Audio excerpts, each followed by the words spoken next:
শেখ হাসিনার কালচারাল একটা ফ্যাক্টরি আছে এবং এই ফ্যাক্টরিটা সে চলে গেলে বন্ধ হয়নি।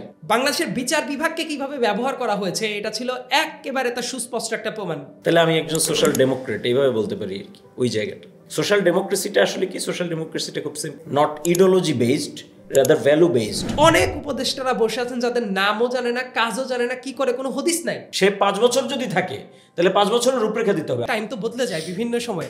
আপনি বলেন না যে আপনি ইলেকশন করবেন, বলতে সমস্যা কি? আমি সবচেয়ে বোকা মানুষ এবং যারা শুনে তারা খুবই চালাক মানুষ। এটা আরো বেটার ডেমোক্রেসির দিকে আমরা কিভাবে উত্তরণ ঘটাতে পারি? এবিএম খায়রুল হক বাংলাদেশের মানে ডেমোক্রেসিকে একদম সিঙ্গেল হ্যান্ডেডলি ধ্বংস করে দিল। আমি জাস্ট এই ঘটনায় সাইলেন্ট ছিলাম। সমন্বয়ক শব্দটাই তো এখন একটা ওয়ার্ডে পরিণত, বাজে ওয়ার্ডে, যেটা পাবলিকলি একটা বাজে ওয়ার্ডে পরিণত হয়েছে। অনেক জায়গা আছে ঠিকমতো যেভাবে ফাংশন করার দরকার মানে ঠিকমতো ফাংশন করছে না। ইউনুস যদি মাঝখানে ছেড়ে দিয়ে পালায়া যায়। সুপ্রিয় দর্শক, আবারও আমন্ত্রণ জানাচ্ছি দি বাংলাদেশ ডায়ালগের first ever podcast series counter ন্যারেটিভের আজকের পর্বে। আমাদের সাথে অতিথি হিসেবে উপস্থিত আছেন তুহিন খান এবং সাইয়াদ আবদুল্লাহ। আপনারা দুজনই তাদের দুজনকেই খুব ভালোভাবে চেনেন, তাদের আর আলাদা করে পরিচয় দেবার প্রয়োজন আছে বলে মনে করছি না। আলোচনায় চলে যাচ্ছি। প্রথমে তুহিনকে দিয়ে শুরু করি। ভালো আছেন? হ্যাঁ ভালো আছি। আচ্ছা, প্রথমে সাইয়াদ আবদুল্লাহ, বিবাহের জন্য অসংখ্য অভিনন্দন। আপনার নতুন জীবন সাফল্যমণ্ডিত হোক। আমরা বাংলাদেশ ডায়ালগের পক্ষ থেকে আপনাকে অসংখ্য শুভকামনা আপনার জন্য। ধন্যবাদ। তুহিন খান, আপনার কাছে শুরু করছি। আপনার আইডিওলজি নিয়ে মানুষজন একটু আসলে সন্দিহান। আপনি আপনার রাজনৈতিক মতাদর্শ সহজ কথায় যদি তুলে ধরতে পারেন। ধন্যবাদ। আসলে বাংলাদেশে তো রাজনীতি, ইডিওলজি ভিত্তিক রাজনীতি বাংলাদেশে কম। বাংলাদেশে অনেক বেশি সিচুয়েশনাল পলিটিক্স হয়, যে কারণে আমাদেরও অনেক সময় সিচুয়েশনাল অনেক এমন পজিশন নিতে হয় যেটা হয়তো আমার ইডিওলজি থেকে সাপোর্টেড না। যেমন ধরা যাক যে আমি যতটুকু বুঝি যে আমার এই মতাদর্শ নিয়ে যেই ধোঁয়াশা তৈরি হয়েছে, এটা তৈরি হয়েছে অনেক ক্ষেত্রে আমার পজিশনের কারণে। যেমন ধরা যাক যে আমি হয়তো কোথাও এমন একজন ব্যক্তিকে সাপোর্ট করতেছি বা এমন একজন ব্যক্তির বিরুদ্ধে হওয়া কোনো অন্যায়কে সাপোর্ট করতেছি না, যে ব্যক্তিটা হয়তো আমার ইডিওলজিতে বিলং করে না, বাট আমি হয়তো হিউম্যান রাইটসের জায়গা থেকে তাকে সাপোর্ট করতেছি। বেসিক্যালি আমি ইডিওলজিক্যালি, মানে এটা আমার অনেক আগের থেকে, আমি বেসিক্যালি একজন সোশ্যাল ডেমোক্রেট বলতে নিজেকে পছন্দ করি। আমার ফেসবুকেও আপনি যদি যান পলিটিক্যাল ভিউজে অনেক আগের থেকে এখানে লেখা আছে সাম্যবাদী গণতন্ত্র, যেটা আমি সোশ্যাল ডেমোক্রেসির বাংলা হিসেবে ব্যবহার করি। এবং আমি আসলে সোশ্যাল ডেমোক্রেসিটাই ইভেন এখন আমার যে পার্টি হচ্ছে এনসিপি, আমি সেখানেও আমার এইটা আমি খোলামেলাই বলছি অনেক জায়গায়, পার্টির মধ্যে এবং পার্টির বাইরে বিভিন্ন জায়গায়, যে আমি চাই একটা সোশ্যাল ডেমোক্রেটিক পার্টি হোক বাংলাদেশে। সোশ্যাল ডেমোক্রেসিটা আসলে কি? সোশ্যাল ডেমোক্রেসিটা খুব সিম্পল, যে আপনি আপনার যে বেসিক রাইটসগুলি আছে, জানেনই বেসিক রাইটসগুলি আছে, আপনি শিক্ষার রুরালাইজেশন করবেন, আপনি শিক্ষাকে একদম ছড়ায় দিবেন, আপনি অনেকগুলো জায়গায় খুব যে ব্যাপক প্রাইভেটাইজেশন এটাকে আপনি একটু হ্যান্ডেল করবেন, আপনি হলো গিয়ে অনেক বেশি মানুষের হেলথ কেয়ারের দিকে নজর দিবেন। অর্থাৎ যেটাকে আমরা বলি যে ভ্যালু বেসড যেই রাষ্ট্র ব্যবস্থা, যেটা হলো গিয়ে not ideology based, rather value based, অনেক বেশি রাইট বেসড, সেই জায়গাটাতে আপনি পেনিট্রেট করবেন। সো আমি নিজেকে আমার নিজের মতাদর্শ, পলিটিক্যাল মতাদর্শ যদি বলি, তাহলে আমি একজন সোশ্যাল ডেমোক্রেট এইভাবে বলতে পারি আর কি, ওই জায়গাটা। Thank you, I think very clear. Sayeed, same question আপনার জন্য। আপনাকে আমরা দেখেছি বাংলাদেশপন্থী জার্নালিজম করতে, নাগরিকদের অধিকার নিয়ে কথা বলতে, কিন্তু 5 আগস্ট পরবর্তী রাজনৈতিক প্রেক্ষাপটে পরিবর্তন হয়েছে। আপনি রাজনীতি নিয়ে অনেক বেশি কথা বলা শুরু করেছেন। আপনি রাজনৈতিকভাবে নিজেকে কোনপন্থী মনে করেন এখন? আমার কাছে মনে হয় আমি সেন্ট্রিস্ট এই সেন্স থেকে। দেখেন, বাংলাদেশের কাউকে যদি জিজ্ঞেস করা হয় যে আপনি কোন মতাদর্শী, একটা সময় দেখবেন যে জাস্ট 2টা দল ছিল, যে এই দল বা ওই দল, কোনো একটা পক্ষই বেছে নিত। মানে এই দল কেন্দ্রিক রাজনৈতিকতার বাইরে আমার কাছে মনে হয় কি, আপনি হতে পারে রাইটিস্ট, হতে পারে লেফটিস্ট, হতে পারে সেন্ট্রিস্ট। তো আমি মনে করি যে আমার যা চিন্তা ভাবনা অ্যাটলিস্ট অ্যাজ অফ নাও সেটা সেন্ট্রিস্ট লেভেলকে বিলং করে।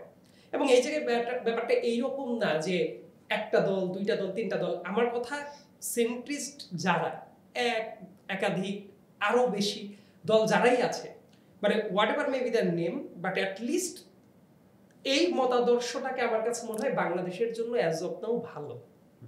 এবং রাজনৈতিক দলের কথা যদি বলেন যে যারা একটু সেন্ট্রিস্ট মনোভাব ধারণ করে, আমি খোলামেলাভাবে অনেক জায়গাতেই বলেছি যে সেটা 2টা দল হোক 3টা দল হোক, ইভেন নতুন যে দলটা আছে আমি সেটাতেও যে কথাটা আমি অনেক জায়গায় বলেছি যে আরেকটা সেন্ট্রিস্ট দল হিসেবে যদি গড়ে ওঠে এটা গ্রেটার পার্সপেক্টিভে বাংলাদেশের জন্য ভালো। সো ইন দ্যাট সেন্স আমার কাছে মনে হয় যে পলিটিক্যাল আইডিওলজির জায়গা থেকে যদি বলেন, ইফ নট পলিটিক্যাল পার্টি ধরে ধরে, আমি মনে করি যে সেন্ট্রিস্ট মতাদর্শের দিকে আমি বিলং করি। অনেক ধন্যবাদ। অতি সম্প্রতি আপনি জাহাঙ্গীরনগর বিশ্ববিদ্যালয়ে একটা বক্তব্যে বলেছেন যে অন্তর্বর্তী সরকারের কিছু উপদেষ্টা গণজাগরণের চেতনাহীন। আপনি কি নির্দিষ্ট কোনো ঘটনার কথা উল্লেখ করে বা কোনো ঘটনাকে মাথায় রেখে এরকম কথাবার্তা বলেছিলেন? হ্যাঁ, ইনফ্যাক্ট এবং এটি আসলে সরকারের লক্ষ্যকেও তো আসলে প্রভাবিত করে যদি এটি সত্য হয়ে থাকে। সো ইনফ্যাক্ট 2-1টা ঘটনা দিয়ে না, এটা সামগ্রিক অবজারভেশন আমার। আর 2-1জন উপদেষ্টার কথা, তখন হয়তো বা জাহাঙ্গীরনগরে 2-1জন উপদেষ্টা ছিল, এখন যদি হিসাব করি আমার কাছে মনে হবে অল্প কিছু সংখ্যক বাদে বাদ বাকি সবাই আছে যারা আসলে গণ অভ্যুত্থানের চেতনাটাকে ঠিকমতো ধারণ করে না। ইনফ্যাক্ট চেতনা শব্দটা বললেও অনেকের ক্ষেত্রে বিভমিষা জাগতে পারে, আমার নিজের ক্ষেত্রেও, কারণ চেতনা শব্দটাকে এমন বাজেভাবে এক্সপ্লয়েট করা হয়েছে যে কোনো কিছু করলেই দেশের সর্বোচ্চ মিথ্যাবাদী যে ব্যক্তিটা, দেশের হিসাব বাদ দেই, মনে হয় যে সাম্প্রতিক পৃথিবীর সবচেয়ে মিথ্যাবাদী যে ডাইনি মহিলা ছিল, উনি চেতনা শব্দটাকে এমন বাজেভাবে এক্সপ্লয়েট করেছে যে এই কারণে ওই চেতনা শুনতে শুনতে আবার যদি আমরা বলি গণ অভ্যুত্থানের চেতনা, এটাও শুনতেও আবার নেগেটিভ লাগে, যদিও নেগেটিভ ছিল না। তো প্রেক্ষাপট যাই হোক না কেন, এদের অনেকের কাজ কারবার দেখলে যেটা মনে হয় কি করবে খুবই দ্বিধাহীন। যেমন বেশি মানুষের দিকে তাকানোর দরকার নাই, দেশের ল অ্যান্ড অর্ডার সিচুয়েশনের দিকে যদি তাকানো যায় তাহলে সবার আগে যে মানুষটার দিকে তাকিয়ে বোঝা যায় যে দেশের ল অ্যান্ড অর্ডার কিভাবে চলছে, মানে স্বরাষ্ট্রমন্ত্রীর দিকে যদি তাকানো যায়, মানে উনি ভালো খারাপ সে আলোচনা আমি পরে যাই, কিন্তু উনি একজন টোটালি ইনক্যাপেবল পারসন। উনি একজন 3 স্টার জেনারেল ছিল, আর্মির লেফটেন্যান্ট জেনারেল ছিল। আমি যখন চিন্তা করি যে ওনার বর্তমান যা পারফরমেন্স, আমি কিন্তু বলছি না যে উনি খারাপ মানুষ বা ভালো মানুষ, আমি বাইনারিতে না যাই, মানে একজন মানুষ আইডিওলজিক্যালি খারাপ হইতে পারে, হওয়ার পরেও কিন্তু সে অনেক জায়গায় ভালো পারফর্ম করতেও পারে। কিন্তু এই যে কয়েকটা মাস ধরে যা চলছে এবং রিসেন্ট সময়ে দেশের ভেতরে ল অ্যান্ড অর্ডার সিচুয়েশন যেটা, এবং তারপরে যখন এই মানুষটার কোনো প্রেস ব্রিফিং শুনি, এই মানুষটা যখন একগাল হেসে হেসে কথা বলে, সেটা দেখতে আসলে প্রচণ্ড বিরক্তিকর লাগে। আমার কাছে মনে হয় এটা দেশের প্রত্যেকটা মানুষের কাছেই এই ব্যাপারটাই হয়। আবার অনেক জায়গা আছে ঠিকমতো যেভাবে ফাংশন করার দরকার, মানে ঠিকমতো ফাংশন করছে না। আমি জানি যে একটা ধ্বংসস্তূপের ভেতরে এসে হঠাৎ করেই অনেক কিছু পরিবর্তন করে ফেলা যায় না ইমিডিয়েটলি, কিন্তু যে ধরনের স্টেপ নেওয়ার কথা নাই। আমি দৃঢ়ভাবে বিশেষ করে আপনার যারা অডিয়েন্স আছে তাদেরকে যদি চোখ কান বন্ধ করে বলা হয় যে প্রত্যেকজন উপদেষ্টাকে চিনেন, দেখা যায় 5-6 জন বাদে অনেক উপদেষ্টারা বসে আছেন যাদের নামও জানে না, কাজও জানে না, কি করে কোনো হদিস নাই, বাট তারা খুব পাওয়ারফুল মিনিস্ট্রিগুলো নিয়ে বসে আছে। দেখবেন ওই যেদিন শপথ নিয়েছে ওই দিন সবাই নাম জানতো, তারপরে আপনি নিজেও নিজের ক্ষেত্রে ট্রাই করে দেখেন, দেখবেন যে 6-7 জন উপদেষ্টা কি করে তার নাম কেউ জানে না, কিন্তু তারা কিন্তু এক্সিস্টিং। এবং অনেক বড় বড় লেজে গবরে অবস্থা যেভাবে পাকাচ্ছে, তাতে করে আগে যেভাবে বলা যেত যে 2-3 জন এই গণ অভ্যুত্থানের পরে কিভাবে কাজ করে খুঁজে পাওয়া যায় না, বর্তমান অবস্থা দেখে মনে হচ্ছে কাজ তো করেই না, এদের কোনো ইচ্ছাও নাই। সো সংখ্যাটা আসলে 2-3 জন না, আমার বর্তমান স্ট্যান্ড হলো অধিকাংশই এই রকমের। ধন্যবাদ সাইয়দ। তুহিন খান, আপনাকে আসলে আপনি এনসিপিতে যোগদান করেছেন, এর আগে নাগরিক কমিটিতে ছিলেন। ওই বলয়ের মধ্যে আপনি সর্বপ্রথম এবং খুব সম্ভবত একমাত্র ব্যক্তি যিনি নির্বাচনের ব্যাপারে বেশ ভোকাল। এই যে বিপরীতমুখী অবস্থান বা আপনার নির্বাচনের পক্ষে যে অবস্থান, না তাদেরও নির্বাচনের পক্ষে অবস্থান, আপনার দ্রুত নির্বাচনের পক্ষে যে আপনার অবস্থান, এর পিছনে কারণ কি? আচ্ছা, আমি প্রথম নির্বাচনের কথা বলি 6 তারিখ, আগস্টের 6 তারিখ, অর্থাৎ আগস্টের 5 তারিখ যখন শেখ হাসিনার পতন হয়, 6 তারিখে আমি দেখি যে ফেসবুকে, সোশ্যাল মিডিয়া, অনলাইনে, অফলাইনে বিভিন্ন জায়গায় একটা ফটো কার্ড ঘুরতেছে যে উপদেষ্টা পরিষদ এখন যেটা আছে, এরা 3 থেকে 5 বছর এদের হতে পারে, মানে টার্মটা হতে পারে। ওই সময় আমি প্রথম প্রতিবাদ করি এবং আমি বলি যে এটা বাজে হবে, এটা আমাদের আরেকটা 1/11 মুখোমুখি করবে, এবং 1/11 যাতে না হয় সেজন্য আমি আগাম অনেকগুলি কথা 1/11-এর ব্যাপারে তখন বলছিলাম যে এই যেভাবে তারা প্ল্যান করতেছে গভর্নমেন্টটাকে রান করার, যে আমি 3 বছর 5 বছর, এটা হলে দেশের মধ্যে যে বিশৃঙ্খলা হবে এটা আমি তখনই বলি। আরেকটা জিনিস তখন আমার মাথায় ছিল, সেটা হলো যে বাংলাদেশে তো অনেক ধরনের ফোর্স আছে, পলিটিক্যাল ফোর্স আছে। তো পলিটিক্যাল ফোর্সগুলির মধ্যে ইডিওলজিক্যাল অনেক ধরনের মতাদর্শিক ব্যাপার আছে, আছে। আওয়ামী লীগ যে ক্ষতিটা আমাদের করছে গত 15 বছর, সবচেয়ে মেজর ক্ষতি যেটা আমাদের করছে সেটা হলো যে মধ্যপন্থী অবস্থান, এইটাকে সে ধ্বংস করে ফেলছে। সে আমাদেরকে বিভিন্ন স্পেকট্রামের একদম কর্নারের দিকে ঠেলে দিছে আমাদের জনগণকে, বিভিন্ন স্পেকট্রামের একদম ওই ফার দিকগুলোতে আমাদেরকে ঠেলে দিছে। এবং আমি দেখলাম যে আমি তখন আশঙ্কা করতেছিলাম, পরবর্তীতে এখন আমি এটা এখন তো সবার সামনে স্পষ্ট, সেটা হলো যে আমার মনে হচ্ছিল যে এই যে শাহবাগ, শাপলা বা এই যে বাইনারিগুলি যেগুলির বিরুদ্ধে আমরা ফাইট করে আসতেছি একদম সেই 2017-18 সাল থেকে 19 সাল থেকে, এগুলিকে আবারও কোনো না কোনো ফরম্যাটে ফেরানোর চেষ্টা করা হবে। কারণ আওয়ামী লীগের কালচারাল যেই মেকানিজম, এই মেকানিজমটা এইভাবে রান করে, এভাবে চলে। আওয়ামী লীগ ইভেন যখন থাকে না তখনও তার কালচারাল ফ্যাক্টরি রান করতে থাকে। আমরা সেটা 75-এর পরেও দেখছি, 75 থেকে একদম পর্যন্ত আওয়ামী লীগ আবার ব্যাক করা পর্যন্ত আমরা একই ঘটনা দেখছি। মানে আওয়ামী লীগ যে নাই, তারপরে তার কালচারাল ফ্যাক্টরিটা কিন্তু রান করতেছে। একদম সেম ঘটনা আমরা এখন দেখতেছি অভ্যুত্থানের পরে যেটা ঘটতেছে, যেটা আমি অ্যান্টিসিপেট করছিলাম আরও আগে, আমি লেখালেখি করছি এগুলো নিয়ে। তো ওই যে পার্সপেক্টিভ, সেখান থেকে আমার মনে হচ্ছিল যে বাংলাদেশে সেন্ট্রিস্ট, সেটা শুধু যেটা সাইয়েদ বললো যে সেন্ট্রিস্ট মানে শুধু বিএনপি ব্যাপারটা এরকম না। অনেক সেন্ট্রিস্ট পার্সনস আছে, ইন্ডিভিজুয়ালস যদি বলি, অনেক সেন্ট্রিস্ট অর্গানাইজেশনস আছে, পলিটিক্যাল পার্টিজ আছে, অনেক ধরনের সেন্ট্রিস্ট এন্টিটি আছে আর কি। আবার সেন্ট্রিজম, সে নিজে হয়তো সেন্ট্রিস্ট না, তার নিজের তো ইডিওলজি আছে, বাট সে সেন্ট্রিজমের প্রতি তার এক ধরনের সুদৃষ্টি আছে, বা সেন্ট্রিজমের প্রতি সে তার এক ধরনের লয়্যালটি আছে, সে সাপোর্ট করে সেন্ট্রিজমকে, নিজে সেন্ট্রিস্ট না। এই ধরনের পার্সনসও এন্টিটিও অনেক আছে বাংলাদেশে। এই ধরনের এন্টিটিগুলিকে আমি এন্ডোর্স করার সিদ্ধান্ত নিই 5 আগস্টের পরে। কারণ 5 আগস্টের পরে আমার মনে হয়েছে যে শেখ হাসিনা দেশকে যেই অবস্থায় রেখে গেছে, আমাকে 5 আগস্টের আগে যখন জিজ্ঞেস করতো লোকজন যে কিভাবে হতে পারে শেখ হাসিনার পতন বা একটা রেজিম চেঞ্জ, তা আমি তখন ডিরেক্ট বলতাম যে একটা গৃহযুদ্ধ ছাড়া এই রেজিম আর চেঞ্জ হবে না, মানে একটা ব্লাডি সিভিল ওয়ার হবেই। এখন যেটা হয়েছে অভ্যুত্থানে, সেটাও এক ধরনের আসলে সিভিল ওয়ার চাইতে কম হয়নি, একটা ব্লাডি অভ্যুত্থানের মধ্য দিয়ে আমরা আসলে শেখ হাসিনার পতন হয়েছে। বাট পতনের পরে সে যেই মেকানিজম, কালচারাল যেই ফ্যাক্টরি সে খুলে গেছে, সেই কালচারাল ফ্যাক্টরি যদি রান করতে থাকে, চলতে থাকে, তাহলে বাংলাদেশে সেন্ট্রিজম, মধ্যপন্থা, এইটা বাংলাদেশে বিপদে পড়বে, এটা আমার মনে হচ্ছিল 5 আগস্টের পর থেকেই।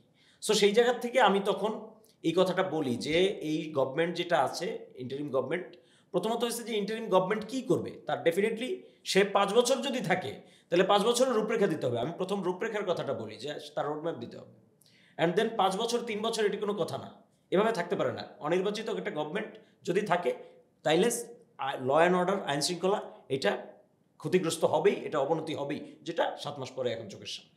সেই জায়গার থেকে আমি বেসিক্যালি কথাগুলো বলা শুরু করি এবং সেই পজিশনে আমি এখনও আছি। কারণ আলটিমেটলি গভর্নমেন্ট বলতেছে, মানে এখন, তখন বলে নাই, কিন্তু এখন তো গভর্নমেন্টই বলতেছে যে সে ডিসেম্বরে ইলেকশন দিবে, মানে ডক্টর মোহাম্মদ ইউনূস বলতেছে। সো ডক্টর মোহাম্মদ ইউনূস যদি বলে ডিসেম্বরে ইলেকশন দিবে, আমি পলিটিক্যাল পার্টি করতে আসছি, আমি তো হাওয়া খাইতে আসিনি। সো আমি যদি এখানে ডক্টর মোহাম্মদ ইউনূস যদি বলে যে সে ডিসেম্বরে পার্টি দিবে, মানে ইলেকশন দিবে, তাহলে পার্টি হিসেবে আমার প্রস্তুতি নিতে হবে, আমার বারবার ইলেকশনের কথা বলতে হবে, আমার নেতাদেরকে বুঝাইতে হবে যে মাঠ গুছাও। তুমি যদি মানে বৈশা থাকা হাউসে যে আরো 2 বছর ইউনূস গভর্নমেন্ট থাকবে, ইউনূস যদি মাঝখান দিয়ে ছেড়ে দিয়ে পালায়া যায়, তাহলে তো আমও গেল ছালাও গেল, মানে আমি তো ধরা। সো আমার ইউনূসের উপরে ভরসা করে বৈশা থেকে লাভ নেই আসলে খুব একটা। সো আমার পার্টি নিজের করতে হবে, এই কারণে আমি ইলেকশনের কথা বলি বারবার। কারণ ইউনূস সাহেব ইলেকশনের কথা বলতেছে, সো আমি কেন পিছিয়ে থাকবো, সবাই ইলেকশনের প্রস্তুতিতে আছে, সো আমারও থাকা উচিত। আন্ডারস্ট্যান্ডেবল, আপনার পয়েন্ট অফ ভিউটা খুবই ক্লিয়ার। সাইয়েদ, নির্বাচনের ব্যাপারে আপনার স্পষ্ট অভিমত কি? আমার স্পষ্ট অভিমত সবসময় ছিল, জি, কারণ একটা সরকার যে মুহূর্তে গঠিত হলো, এই সরকারটার স্ট্যাটাস হলো অন্তর্বর্তীকালীন সরকার। এর মিনিংটা হলো এই সরকার ফুল ফ্লেজডে কোনো অবস্থাতেই ফাংশন করতে পারবে না। কিন্তু বিগত দিনগুলোতে আসলে এমন একটা জেনারেশন তৈরি হয়ে গেছে ইন দ্য মিন টাইম, যারা আসলে রাজনীতি বিমুখ হয়ে গেছে। এটা আসলে তাদের দোষ না। আমরা খোলামেলাভাবে কথা বলতে পারি যে অমুকে বুঝে না, রাজনীতি বুঝে না, তমুকে বুঝে না, এটা না। কারণ স্বাধীনতার পর থেকে রাজনীতিবিদরা যে স্টাইলে রাজনীতিটা করছে, তাতে করে যে কারো বিরক্তি আসাটাই স্বাভাবিক। কারণ রাজনীতিবিদদের প্রতি যে বিশ্বাস রাখবে, সেই বিশ্বাসের জায়গাটা তো খর্ব হয়ে গেছে তাদের নিজস্ব কারণেই। এই জন্য অনেকেই যেটা মনে করে, দেখবেন যে বাংলাদেশের টিপিক্যাল রাজনীতিবিদের বাইরে যারা আসবে, তারা দেশটাকে খুবই চমৎকারভাবে সাজিয়ে গুছিয়ে মানে ঝকঝকে তকতকে করে ফেলবে। এবং আরেকটা ব্যাপার হইল, অনেকটা মানুষ ভুলেই গিয়েছিল যে এই বাংলাদেশটা সবার, এই রাজনীতিটা সবার, রাজনীতি মানেই খুবই খারাপ জিনিস হিসেবেই দেখা হইতো। তো এর ফলে যেটা হয়েছে, পলিটিক্যালি বিশাল বড় একটা জনগোষ্ঠী আছে যারা মানে পিওরলি আনইনফর্মড একটা জেনারেশন। এই জুলাই গণ অভ্যুত্থান দিয়েই যাদের পলিটিক্যাল এন্ডোর্সমেন্ট, বিভিন্ন কথাবার্তা বলছে, সব কিছু করছে, এবং তারা আসার পরে দেখবেন, কারণ তারা তো আগের একটা বিশাল বড় প্রেক্ষাপটের জায়গাটা তাদের কাছে কিন্তু খুব একটা ম্যাটার করতো না, বা তারা ওইটা থেকে আনইনফর্মড ছিল। তো হঠাৎ করে এই বিশাল সংখ্যক মানুষ যখন কথা বলছে, তারা দেখবেন তাদের হার্টটা ভালো, মানে পিওর হার্টেই তারা কথাটা বলছে, বাট সেটার ইমপ্লিকেশনটা কতটা জটিল হইতে পারে এইটা নিয়ে কিন্তু তাদের অনেকের অনেক ধারণাটা থাকে না। দেখবেন বেশ কিছু ন্যারেটিভ চলে আসবে যে যারা আছে এদের 5 বছর থাকা উচিত। ইনফ্যাক্ট আওয়ামী লীগের সাথে তুলনা করা হবে অনেকগুলো দলকে। লাইক আপনি অনেক দলকে পছন্দ নাই করতে পারেন, ধরেন A B C D অনেক দল অপছন্দ করতেই পারেন, ফেয়ার এনাফ যে একটা মতাদর্শ একজনের পছন্দ হবে, একজনের পছন্দ হবে না। কিন্তু আমি যদি কখনো দেখি অমুক দল তো তাহলে আওয়ামী লীগের ওটা তো সেম, আওয়ামী লীগের অমুক তো সেম, এই ন্যারেটিভটাই হইল আওয়ামী লীগকে পুনরায় বাঁচিয়ে আনার একেবারে ভিত্তিটা রচনা করে দেয়। আসলে ব্যাপারটা হলো আওয়ামী লীগ এমন জায়গায় নিজেদেরকে নিয়ে গেছে, মানে ওই জায়গার সাথে আর অন্য কোনো দলের কোনো তুলনা হইতে পারে না, if not Nazi party of Germany. So অনেক মানুষের কাছে দেখবেন যে বর্ণনাগুলো আছে, আবার অনেকে আছে বিভিন্ন আওয়ামী আমলের বিভিন্ন রিপোর্ট যেগুলো আসলে কিভাবে তৈরি করা হয়। যেমন কিছুদিন আগে ধরেন, আমি নামধাম ধরেই বলি, এই ব্যাপারগুলো আসলে বলা উচিত, আমরা যদি রাগ ঢাক রেখে রেখে কথা বলি তাহলে আসলে ব্যাপারগুলো ক্লিয়ার হয় না। যেমন ডেইলি স্টার 1/11 সরকারের কথা একটু আগে আলোচনায় আনলো। তো ডেইলি স্টার যে কাজটা করতো তৎকালীন টাইমের এজেন্সি ধরনের, মানে এই ছোট ছোট চিট কাগজ ধরিয়ে দিত তাদের মতো করে, সেটাই নিয়ে এসে তারা পাবলিশ করতো। তো এটা দেখার পরে তাদেরকে তারা অমুক অপরাধ তমুক অপরাধ করলো। এবং জার্নালিজমের কিন্তু কিছু কার্ডিনাল রুল আছে, যার বিরুদ্ধে আপনি কোনো কিছু করছেন অন্তত তার কমেন্টটা নেওয়ার চেষ্টাটা করা উচিত পসিবল। তারা সেটাও করার চেষ্টা করে নাই। এখন না করে তারা যে নিউজগুলো ছাপিয়ে দিল, মানুষের মাথার ভেতর কিন্তু, ধরেন নতুন যারা আনইনফর্মড জেনারেশন যারা, তাদের মাথার ভেতর কিন্তু ওই রিপোর্টটা আছে, ডেইলি স্টার ছাপাইছে, তার মানে এইটা একদম বেদবাক্যের মতো সত্য। কিন্তু পরবর্তীতে এই ব্যাপারটা নিয়ে মাহফুজ জানাম সাহেব নিজেও কিন্তু একটা ছোট্ট ঘরোয়া ইন্টারভিউর ভেতর উনি কিন্তু বলেছেন যে ওনার এডিটোরিয়াল হিস্ট্রিতে এটা ছিল সবচেয়ে ওর্স্ট পসিবল থিং। কিন্তু দেখেন ওইটা কিন্তু মানুষের কাছে নাই। কিন্তু 1/11 টাইমে যে রিপোর্টটা, এই রিপোর্টটা বহু মানুষের কাছেই আছে। ইনফ্যাক্ট আমি জার্নালিস্টের নাম ধরেই বলি, তাসনিম খলিল ভাই খুবই রেসপেক্টেড মানুষ, বাংলাদেশের রিসেন্ট যে ডেমোক্রেটিক জার্নি সেই জায়গায় ওনার হিউজ কন্ট্রিবিউশন আছে। তাসনিম খলিল ভাই কিন্তু নিজে পরবর্তীতে তার স্ট্যান্ড, উনিও ডেইলি স্টারে যখন ছিলেন প্রিন্স অফ বগুড়া, ওনার নিজের লেখা। সো পরবর্তীতে উনি কিন্তু ওই যে বিভিন্ন মোটিভেটেড হয়ে যে লেখার জায়গাটা ছিল, উনি কিন্তু 2 বছর আগেই উনার লেখার ভেতরে উনি পার্সোনালি বিভিন্ন জায়গায় এটা বলেছেন যে ওই সময় হয়তো বা এই কাজটা করা উচিত হয় নাই, বরং এটা করার কারণে অনেকগুলা মানে এমন ডিস্টর্টেড কিছু ফ্যাক্ট ছিল যে ব্যাপারগুলো আসলে আসা উচিত হয় নাই, কিন্তু ওইভাবে আসছে এবং এইটা পাবলিক সেন্টিমেন্ট এমনভাবে ডেভেলপ করছে, মানুষ মনেই করে যে এইটা মানে কি এইটা ছিল। আমি বলছি না যে কেউ শুদ্ধ ছিল, রাজনীতি করতে হলে বাংলাদেশে কম বেশি গায়ের দোষ ত্রুটি সবার ঘাড়েই আছে, কিন্তু যে যেটা করে নাই আপনি খুবই স্ট্রাকচারালি ওইটা এন্ডোর্স করে দিচ্ছেন, এটা তো একটা পাপ। সো এই কাজটা অনেকভাবেই চলেছে, চলার কারণে মানুষের কাছে মনেই হয়েছে রাজনীতি যারা করে এরা সবাই খারাপ, সো যারা বর্তমানে আছে তারা সবাই ভালো। তো এই গভর্নমেন্টের সবচেয়ে সীমাবদ্ধতার জায়গাটা, যেটা আমি একদম কিন্তু প্রথম থেকে খোলামেলাভাবে বলি, having fullest respect to this particular government, কারণ এই গভর্নমেন্টকে আমি আবার একই সাথে ওনও করি, কারণ বাংলাদেশের বর্তমানে যে সংকটটা হতে পারতো সেটা আটকানোর জন্য এই ডক্টর মোহাম্মদ ইউনূসের নেতৃত্ব ছাড়া এইটাও সম্ভব ছিল না। সো আমার তারপর কিন্তু ফুলেস্ট রেসপেক্ট আছে, ইয়েট যার পর রেসপেক্ট আছে তাকে নিয়ে ক্রিটিসাইজও করা যায়, কারণ ডেফিনেটলি এটা তো শেখ হাসিনার রেজিম না, আর আমরাও শেখ হাসিনার মতো যাকে পছন্দ করি তাকে ব্ল্যাঙ্ক চেক দিব না শেখ হাসিনার সমর্থকদের মতো। সো এই সরকারটা দেখেন আদতে একটা সিভিল সোসাইটি বেসড গভর্নমেন্ট, যেটা ঢাকা বেসড গভর্নমেন্ট, কিন্তু বাংলাদেশের আনাচে কানাচে মানুষের পর যে কমান্ডটা থাকার দরকার সেই ব্যাপারটা কিন্তু নাই। আমি অনেকগুলা জেলা ভিজিট করলাম এই 5 আগস্টের পরবর্তী সময়, প্রত্যেকটা মাসে আমি কয়েকটা জেলা ভিজিট করছি, মানুষের সাথে গিয়ে কথা বলছি, একদমই যেভাবে কথা বললে তাদের কোর কথাগুলো জানা যায়। সো সেই জায়গাতে জাস্ট চিন্তা করেন, তিস্তাপাড়ায় কিছু নাকি খুব চমৎকার একটা প্রোগ্রাম হয়েছে মানুষের অ্যাক্টিভিজমের যে জায়গাটা, yes this is a better form of politics, এবং মানুষ এটাই এক্সপেক্ট করে। মানে ওই ইভেন্টের কথা যদি বাদ দেয়, তিস্তাপাড়ার একজন মানুষের ওপরে সেই মানুষের সুখ দুঃখের যে আলাপ, সেই মানুষের পাওয়া না পাওয়ার কথা, সেই জায়গাটা এই গভর্নমেন্টের কতজন রিয়ালাইজ করে? দেখবেন আমরা যদিও মনে করি যে দেশের ভেতরে পাওয়ারটা আসলে কিভাবে চলে, ধরেন তিস্তাপাড়ের একজন মানুষ, ইনফ্যাক্ট তিস্তাপাড়ের কথা বাদ দেয়, আমার হোম ডিস্ট্রিক্ট পাবনার ধরেন যে কৃষকটা ধরেন পেঁয়াজ চাষ করে, সে সারাদিন খেতে খামারে কাজ করে আসার পরে গোসল করে সে কিন্তু বিকেলবেলায় টি স্টলে গিয়ে বসে, তার আশেপাশের মানুষদের সাথে কথাবার্তা বলে। ওই মানুষটার জীবনে নানা সংকট আছে, তার ছেলে মেয়ের বৈবাহিক নানা দ্বন্দ্ব থাকতে পারে, তার ফ্যামিলিগত দ্বন্দ্ব থাকতে পারে, তার জমি জিরাতের সমস্যা থাকতে পারে, পারস্পরিক দ্বন্দ্বটা থাকতে পারে। তারা মিলমিশ করার জন্য কার কাছে যায়? ওই এলাকার প্রতিনিধিদের কাছে যায়, let's say councillor, chairman, member, বিভিন্ন ফর্মে। এটা যদি না হয়, তার কিন্তু লোকাল স্ট্রাকচারের এই যে স্ট্রাকচার, এটাও কিন্তু একটা পলিটিক্স। কিন্তু এই প্রতিনিধি তো বর্তমানে নাই। সো আমরা ঢাকা বসে এসি রুমে বসে অনেক আলাপ আলোচনা করছি, এই ধরনের পডকাস্টে কথা বলছি, টিভি টক শোতে কথা বলছি, ভদ্র সমাজে অনেক কথাবার্তা হচ্ছে, কিন্তু ওই যে মানুষগুলো যাদের একটা বিশাল ভ্যাকুম তৈরি হয়েছে, সেই ভ্যাকুমটা তো অ্যাড্রেস করার কেউ নাই। ইনফ্যাক্ট এই গভর্নমেন্টের সবচেয়ে যে সমালোচনার জায়গা, ক্যাবিনেটে তো ছোট হওয়ার কি দরকার ছিল? কেন বেতন কি দেওয়া যাইতো না? আগের ক্যাবিনেটগুলো অনেক বড় বড় ছিল, সো এই জায়গাটা যদি বড় করা যাইতো অনেক কিছুই হইতে পারতো। যে আমি বেশি তো যাওয়ার দরকার নেই, একটু আগে বললাম স্বরাষ্ট্রমন্ত্রীর কথা, স্বরাষ্ট্র উপদেষ্টা হিসেবেই চেনেন উনাকে, কিন্তু উনার তো আরো একটা বড় মন্ত্রণালয় উনার নামে অ্যালোকেট করা আছে, কৃষি মন্ত্রণালয়। উনি স্বরাষ্ট্র দেখবেন কখন, কৃষি মন্ত্রণালয়ে যাবেন কখন? ল মিনিস্ট্রি যার আন্ডারে, ল অ্যাডভাইসর তার আন্ডারে, ওই যে প্রবাসী কল্যাণ মন্ত্রণালয় তার আন্ডারে ছিল, কিছু আগে সংস্কৃতি মন্ত্রণালয় তার আওতায় ছিল। এমন অনেক ব্যক্তি আছে যাদের আওতায় কয়েকটা করে মিনিস্ট্রি দেওয়া। সবচেয়ে বড় দেশের ভেতরে অনেকে অনেক ধরনের কথা বলতে পারেন, লোকাল গভর্নমেন্ট যেটা, মানে এই সংক্রান্ত যে মিনিস্ট্রিটা, এইটা হলো খুবই ভাইটাল একটা পোস্ট।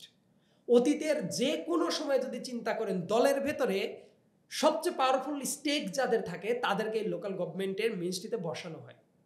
তো বর্তমানে দেখেন স্পোর্টস যে দেয়া আছে, আমাদের ছোট ভাই আদরের ছোট ভাই আসিফের স্পোর্টস মিনিস্ট্রিও দেয়া আছে, লোকাল গভর্নমেন্টও তার নামে অ্যালোকেট করা হলো। কিন্তু লোকাল গভর্নমেন্ট কিভাবে ফাংশন করে এটা বোঝার জন্য যে রাজনৈতিক ট্র্যাক রেকর্ডটা থাকা দরকার, আমার কাছে দৃঢ়ভাবে মনে হয় যে সেই বোঝাপড়াটা তার হয়তো বা নাই। কিন্তু এই জায়গাগুলো কিন্তু এক্সপার্ট অনেক লোকজন নিয়ে এসে বড় করা যাইতো, সেটা কেন বড় করলো না? এবং আপনি সীমাবদ্ধ একটা জায়গার ভেতরে বসে কাজ করছেন, কাজ করতে গিয়ে আপনার কাছে যদি মনে হয় যে এইটাই সব করে ফেলবে, এই কথাটা তো ভুল। আমি একটা জিনিস খুব দৃঢ়ভাবে বিশ্বাস করি, ইলেকশনটা কেন জরুরি? ইলেকশনটা জরুরি এই কারণে, কারণ মানুষ তার প্রতিনিধি যখন পাঠায় দেয়, মানুষের দ্বারে দ্বারে যাইতে যখন হয়, তার জবাবদিহিতার একটা ভয় থাকে। আমি এই জবাবদিহিতার আওতার কথা আসলে কেউ টানতে পারে, বিগত 4টা টার্ম কি হয়েছে। আমি মনে করি আওয়ামী লীগের রেফারেন্সটা আমরা পরে নিয়ে আসি। আওয়ামী লীগের রেফারেন্স আসলে কিছুই হবে না। আওয়ামী লীগের রেফারেন্স যদি বাদ দে, ধরেন একজন মানুষের দ্বারে দ্বারে যখন ভোটটা চাইতে যায় বা তার যখন এলাকায় যাইতে হয়, তার অনেক কিছু শুনতে হয়। আমরা যখন আমার এলাকায় যাই, বিভিন্ন জায়গায় কোনো দায় দিতে নাই, স্টিল মানুষের কাছে মনে হয় এটা বললে বোধহয় সমাধান হবে, এইটা দরকার, এইটা কেন হইল না, অমুক কেন হইল না। সো মানুষের ওই দায়বদ্ধতাটা দরকার। এখন আপনি যদি হেলথ মিনিস্টারের কাছে গিয়ে জিজ্ঞেস করেন, মিনিস্টার বারবার করে আমি বলে ফেলছি যদি অ্যাডভাইসার বলা উচিত, কিন্তু ক্যাপাসিটি তো সেম। এই জুলাই শহীদ ফাউন্ডেশন যেটা খোলা হইল, অনেক এক্সপেকটেশন নিয়ে ডক্টর মোহাম্মদ ইউনূস তার হেড, শারজিসকে বানানো হলো, মুগ্ধর ভাই স্নিগ্ধ ছিল, ইন্টেনশনটা খুবই সলিড। 100 কোটি টাকার সম্ভবত একটা সিড মানি দিয়েও কিন্তু শুরুটা করা হয়েছিল। সেটার স্যাটিসফ্যাকশন রেট যদি চিন্তা করা হয়, আহতদের প্রত্যেকের কাছে যদি ডাটাবেজ নেওয়া হয় যে এই ফাউন্ডেশন যেভাবে কাজ করেছে তারা হ্যাপি নাকি আনহ্যাপি, আমি দৃঢ়ভাবে বিশ্বাস করি আনহ্যাপিটাই বেশি হয়ে যাবে। তারা ঠিকমতো ফাংশন করতে পারে নাই। ইলেকশনের কথা আসলেই মানুষ মনে করে যে আবার তাহলে সেমি স্ট্রাকচারে চলে যাবে। ইয়েস, আমি আবার বলছি, যে অবস্থা আছে ইমিডিয়েটলি একটা ইলেকশন ঘোষণা করলেও ইলেকশন করার মতো ক্যাপাসিটি কিন্তু ছিল না। তার কারণ হলো একটা ইলেকশন করার জন্য ইলেকশন কমিশন তো অবশ্যই সংস্কারের দরকার। দেশের আইন শৃঙ্খলা যদি ঠিক না করে, ইলেকশন তো করা যাবে না। তাহলে তো আবার ওই তাহজুতি ওক্তের মতো ব্যালট বক্স চুরি করে নিয়ে চলে যাবে এবং আওয়ামী লীগের চেলাপেলা। হ্যাঁ, এই জায়গাতে আমি একটা কথা বলি, এই যে অনিয়মের কথাবার্তা হচ্ছিল মাত্র, অনিয়ম থেকে আপনি বিভিন্ন সময় বিভিন্ন জায়গায় বিভিন্ন কথা বলেছেন। আপনার একটা মোটা দাগে একটা কথা থাকে যে নির্বাচনী অনিয়মের যে সূত্রপাত, সংস্কারটা শুরু হয়েছে আসলে শেখ মুজিবের সময় থেকে, ডেফিনেটলি। বিশেষ করে ৭৩-এর যে নির্বাচন, তো এইগুলা আসলে একটা রেফারেন্স পয়েন্ট। তাই অবাধ ও সুষ্ঠু নির্বাচন, নিরপেক্ষ নির্বাচন করার ক্ষেত্রে এই রেফারেন্স পয়েন্টগুলা কি আমাদের মধ্যে ডাউটগুলো আরও বেশি করে ক্রিয়েট করে, মানে apart from the regime that we definitely. আমি ওই জন্য বললাম যে forced to রাজনীতিবিদদের fly. অনেক দোষ আছে। আমি ওই জায়গাতে আসি, আমার কাছে মনে হলো ওই পয়েন্টে একটু কনক্লুশনটা টেনে দিলে তাহলে ভালো হবে। যে ইলেকশনটা করার জন্য ন্যূনতম সংস্কারটা অবশ্যই জরুরি, সেটা আমি বিশ্বাস করি ডক্টর মোহাম্মদ ইউনূস সাহেব করবেন। কিন্তু মাঝে মাঝে কেন যেন মনে হয় উনি পলিটিশিয়ানদের ঘাড়ে বন্দুক রেখেই সবসময় গুলি করাটা পছন্দ করছেন। উনি একবার দেখেন বলার চেষ্টা করছে যে যেভাবে চলছে ন্যূনতম সংস্কার চাইলে ডিসেম্বরে ইলেকশন, যদি বেশি সংস্কার চায় তাহলে পরের বছর জুনে ইলেকশন। আমার প্রশ্নটা হলো, তার মানে ওনার তো টাইম ফ্রেমগুলো আছে, জুন পর্যন্ত যদি যায়, আগস্ট থেকে জুন, ডেফিনেটলি 2 বছর না। তাইলে কিন্তু ওনার ফেজ ধরে ধরে আমরা কিন্তু যদি অ্যাসেস করি যে কতদূর কাজ হয়েছে, বিবিসি বাংলার ইন্টারভিউতে ডক্টর মোহাম্মদ ইউনূস 2 দিন আগে বললেন উনি এখনো সংস্কার কাজ হাতই দেন নাই। 7 মাস পার হয়ে গেল, একজন খুবই দায়িত্বশীল উপদেষ্টা পদত্যাগ করে রাজনৈতিক দলে চলে আসলো। এই 7 মাসে যদি সংস্কার না হয় তাহলে সামনের 7 বা 8 মাসে আমূল পরিবর্তন হয়ে যাবে। এইটা আমার কাছে মনে হয় যে বিশ্বাস করাটা খুবই ইলজিক্যাল একটা কাজ। সো ওই যে আমি বললাম সংস্কারটা অবশ্যই জরুরি, সংস্কারের পর ইলেকশনটাও জরুরি। ইলেকশন আর সংস্কার কখনোই বিপরীতমুখী জায়গাটা হোল্ড করে না, কিন্তু অনেকে এটা মনে করছে। সংস্কার তো কন্টিনিউয়াস একটা প্রসেস। আমেরিকা আমি যদি ধরি যে খুব ভালো ডেমোক্রেটিক কান্ট্রি, আমেরিকায় কি সমস্যা নাই? সমস্যা থাকবে, সমস্যার সমাধান চলতে থাকবে। কিন্তু আপনি যদি মনে করেন ইলেকশন সব বন্ধ করে দিয়ে দেশের সংস্কারই হবে, তাইলে এই কথাটা বললে আমি জানি অনেক অডিয়েন্স এসে বলবে এই যে আবার ইলেকশন বলতেছে। তাহলে তাদের কাছে আমি বিনীতভাবে জিজ্ঞেস করতে চাচ্ছি 7 মাসে কি কি সংস্কার হলো এটা একটু ফ্যাক্ট ধরে ধরে আমাদের প্রমাণ করে দেখায় দেওয়া উচিত। তাইলে বোঝা যাবে যে সংস্কার আর ইলেকশন বিপরীতধর্মী কাজ না। ন্যূনতম সংস্কার করে ইলেকশন আসুক, এবং ইলেক্টেড গভর্নমেন্ট আসার পরেও সংস্কার কাজ যাতে চলতেই থাকে, এবং তারা সংস্কার কাজে ভুল করবে এটাও স্বাভাবিক। তারা যখন ভুল করবে প্রেশার গ্রুপ হিসেবে অন্যরা, বিরোধী দল, সিভিল সোসাইটি, জার্নালিস্ট যারা আছেন তাদের কাজটা হলো তাদের ভুলগুলাকে একদম গলা টিপিয়ে ধরা, যে কেন এটা ভুল কাজ হচ্ছে জবাবদিহিতার আওতায় নিয়ে আসা। এইবার আমি আপনার নেক্সট পয়েন্টে যেটা আসি, এই জায়গায় যদি বলেন যে বাংলাদেশে ফেয়ার ইলেকশনের কথা, শেখ মুজিবের সামনে অবশ্যই সেই সুযোগটা ছিল যে স্টেটসম্যান হয়ে যাওয়ার, কিন্তু দেখেন উনি আলটিমেটলি একজন স্বৈরশাসক হয়ে যাওয়ার রাস্তাটা বেছে নিল। এটা তো আমার নিজের কথা না। তাজউদ্দিন আহমেদকে আমি অনেক রেসপেক্ট করি, এবং বাংলাদেশের মুক্তিযুদ্ধের পর যাদের রেসপেক্ট আছে অবশ্যই তাজউদ্দিন আহমেদকে তাদের রেসপেক্ট করা উচিত। ইনফ্যাক্ট বাংলাদেশের ইতিহাসে যে কয়জন প্রবাদ প্রতিম পুরুষ আছেন, তাজউদ্দিন আহমেদ তো অবশ্যই তাদের ভেতরে অন্যতম একজন। তাজউদ্দিন আহমেদকে মন্ত্রিসভা থেকে তো বের করে দেওয়া হয়, এবং তাজউদ্দিন আহমেদকে মন্ত্রিসভা থেকে যতটা মানে ডিসরেসপেক্ট করে বের করে দেওয়া হয়েছে, সেটা তার মেয়ে শারমিন আহমেদ, তার যে বই আছে যে নেতা ও পিতা, ওই বইয়ের ভেতরে খুবই চমৎকার করে করে বর্ণনা করে দেওয়া আছে কিভাবে তাকে বের করে দেওয়া হইলো, কিভাবে অপমান করা হলো। তাজউদ্দিন আহমেদ আফসোস করে বলতো পাকিস্তান আমলে তার বিরুদ্ধে গোয়েন্দা লাগানো থাকতো, শেখ মুজিবের আমলেও তার বিরুদ্ধে গোয়েন্দা লাগানো হচ্ছে। এমনকি তার মানে প্রফেসিটা এত চমৎকার ছিল, সে কিন্তু শেখ মুজিবকে বলেছিল যে মুজিব ভাই, ওই যে আপনি যে সিস্টেমটা নিয়ে আসছেন, মানে ক্ষমতা থেকে সরানোর কোনো রাস্তা রাখলেন না, অতএব একটাই কিন্তু রাস্তা খোলা আছে, সেটা হলো বন্দুকের গুলি। ইভেনচুয়ালি কিন্তু সেটাই হয়। সো 1973 সালের ইলেকশনের কথা যদি বলেন, এবং স্বাধীনতার পর প্রথম যে ডাকসু ইলেকশন, সেই ডাকসু ইলেকশনে যে ব্যাপক কারচুপি হয়েছে, সেই জায়গায় তো শেখ মুজিবের ছেলে সরাসরি কন্ট্রিবিউট করেছে। এবং 1973 সালের ইলেকশন, এটা যে অনেক বড় একটা কারচুপির ইলেকশন হয়েছে, ইয়েস। দেখেন তাদের মনস্তত্ত্বটা কোন জায়গায়। আওয়ামী লীগ অবশ্যই জনগণের ভোটে জিতে ক্ষমতায় আসতো, হয়তো আসন অনেক কমে যেত, কিন্তু ক্ষমতায় কিন্তু তারাই আসতো। ইয়েট এই নিশ্চয়তাটাও তাদের ভোট চুরি থেকে রেহাই দেয়। ব্যাপারটা হলো আনিসুজ্জামান খুবই রেসপেক্ট করে হাসিনা, তাকে টিচার বলে করতো, এবং আনিসুজ্জামান এই মানুষদের পর আমার আফসোসটা হয় এই জায়গাতে, এই মানুষগুলো একটা স্বৈরাচারী রেজিমে বসে শেখ হাসিনার তোষামোদি করে বেড়াতো, ন্যূনতম লজ্জাও করতো না তাদের। আনিসুজ্জামানের সবচেয়ে যদি বলেন যে সিগনেচার যে বইটা আছে, ওই বিপুলা পৃথিবীর ভেতরে দেখবেন যে খুব চমৎকার করে উনি বর্ণনা করছে। তখন চট্টগ্রাম বিশ্ববিদ্যালয়ে উনি বাংলা বিভাগে জয়েন করেছেন লেকচারার। স্বাধীন বাংলাদেশ প্রথমবারের মতো ভোট দিতে যাচ্ছি, খুব আশা আকাঙ্ক্ষা নিয়ে। এবং উনি যখন ভোট দিতে গেলেন তার কয়েকজন সহকর্মী নিয়ে ভোট দিতে গিয়ে দেখলেন তার ভোটটাও দেয়া হয়ে গেছে। সো অন্যদের বর্ণনার দিকে যাওয়ারই দরকার নাই। আওয়ামী লীগের চিরকাল প্রশংসা করা যে ব্যক্তি, শেখ হাসিনার এত তোষামোদি করা ব্যক্তি, সে আনিসুজ্জামান নিজেই বলছে ৭১-এর পরে প্রথম যে ইলেকশন সে জায়গায় ভোট দিতে পারে নাই।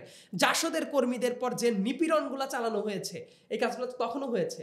সো বাংলাদেশের ওই যে ডেমোক্রেটিক পলিসির দিকে যে আগানোর জায়গাটা, সেই জায়গাটা একেবারে শুরুতেই যে হোঁচট খেলো, ওই জায়গার পর থেকে তো তাকে স্বৈরশাসকের দিকে তাকে মুভ নিতে হলো। এবং আলটিমেটলি বাংলাদেশের কিন্তু ইলেকশনের স্মৃতিগুলো খুব একটা ভালো না, এবং সেটা ৭১-এর পর থেকে বাংলাদেশের আপামর জনতা মুক্তিযুদ্ধ করলো। এবং এই মুক্তিযুদ্ধটা শুরু হয়েছিল কেন, অনেক ব্যাখ্যা থাকতে পারে, কিন্তু একেবারে প্রক্সিমিটির দিক থেকে চিন্তা করলে যেটা সবচেয়ে নিয়ারেস্ট থিং, সেটা হলো 1970 সালের 7 ডিসেম্বরের ইলেকশনের পরবর্তী পট পরিক্রমা।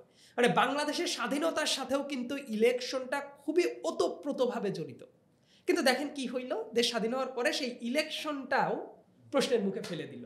সো যে প্রশ্নটা করেছিলেন ট্রু, যে বাংলাদেশের মানুষের এই ইলেকশন হইলেই যে পাওয়ার পলিটিক্স চলতে থাকে, ব্যালট বক্স চুরির ধান্দা থাকে, তারপর ভোটকে কারসাজি করার যে জায়গাটা থাকে, এই জায়গাটা মানুষের মনস্তাত্ত্বিক জায়গাটাকে খুবই বাজেভাবে ইনফ্লুয়েন্স করেছে।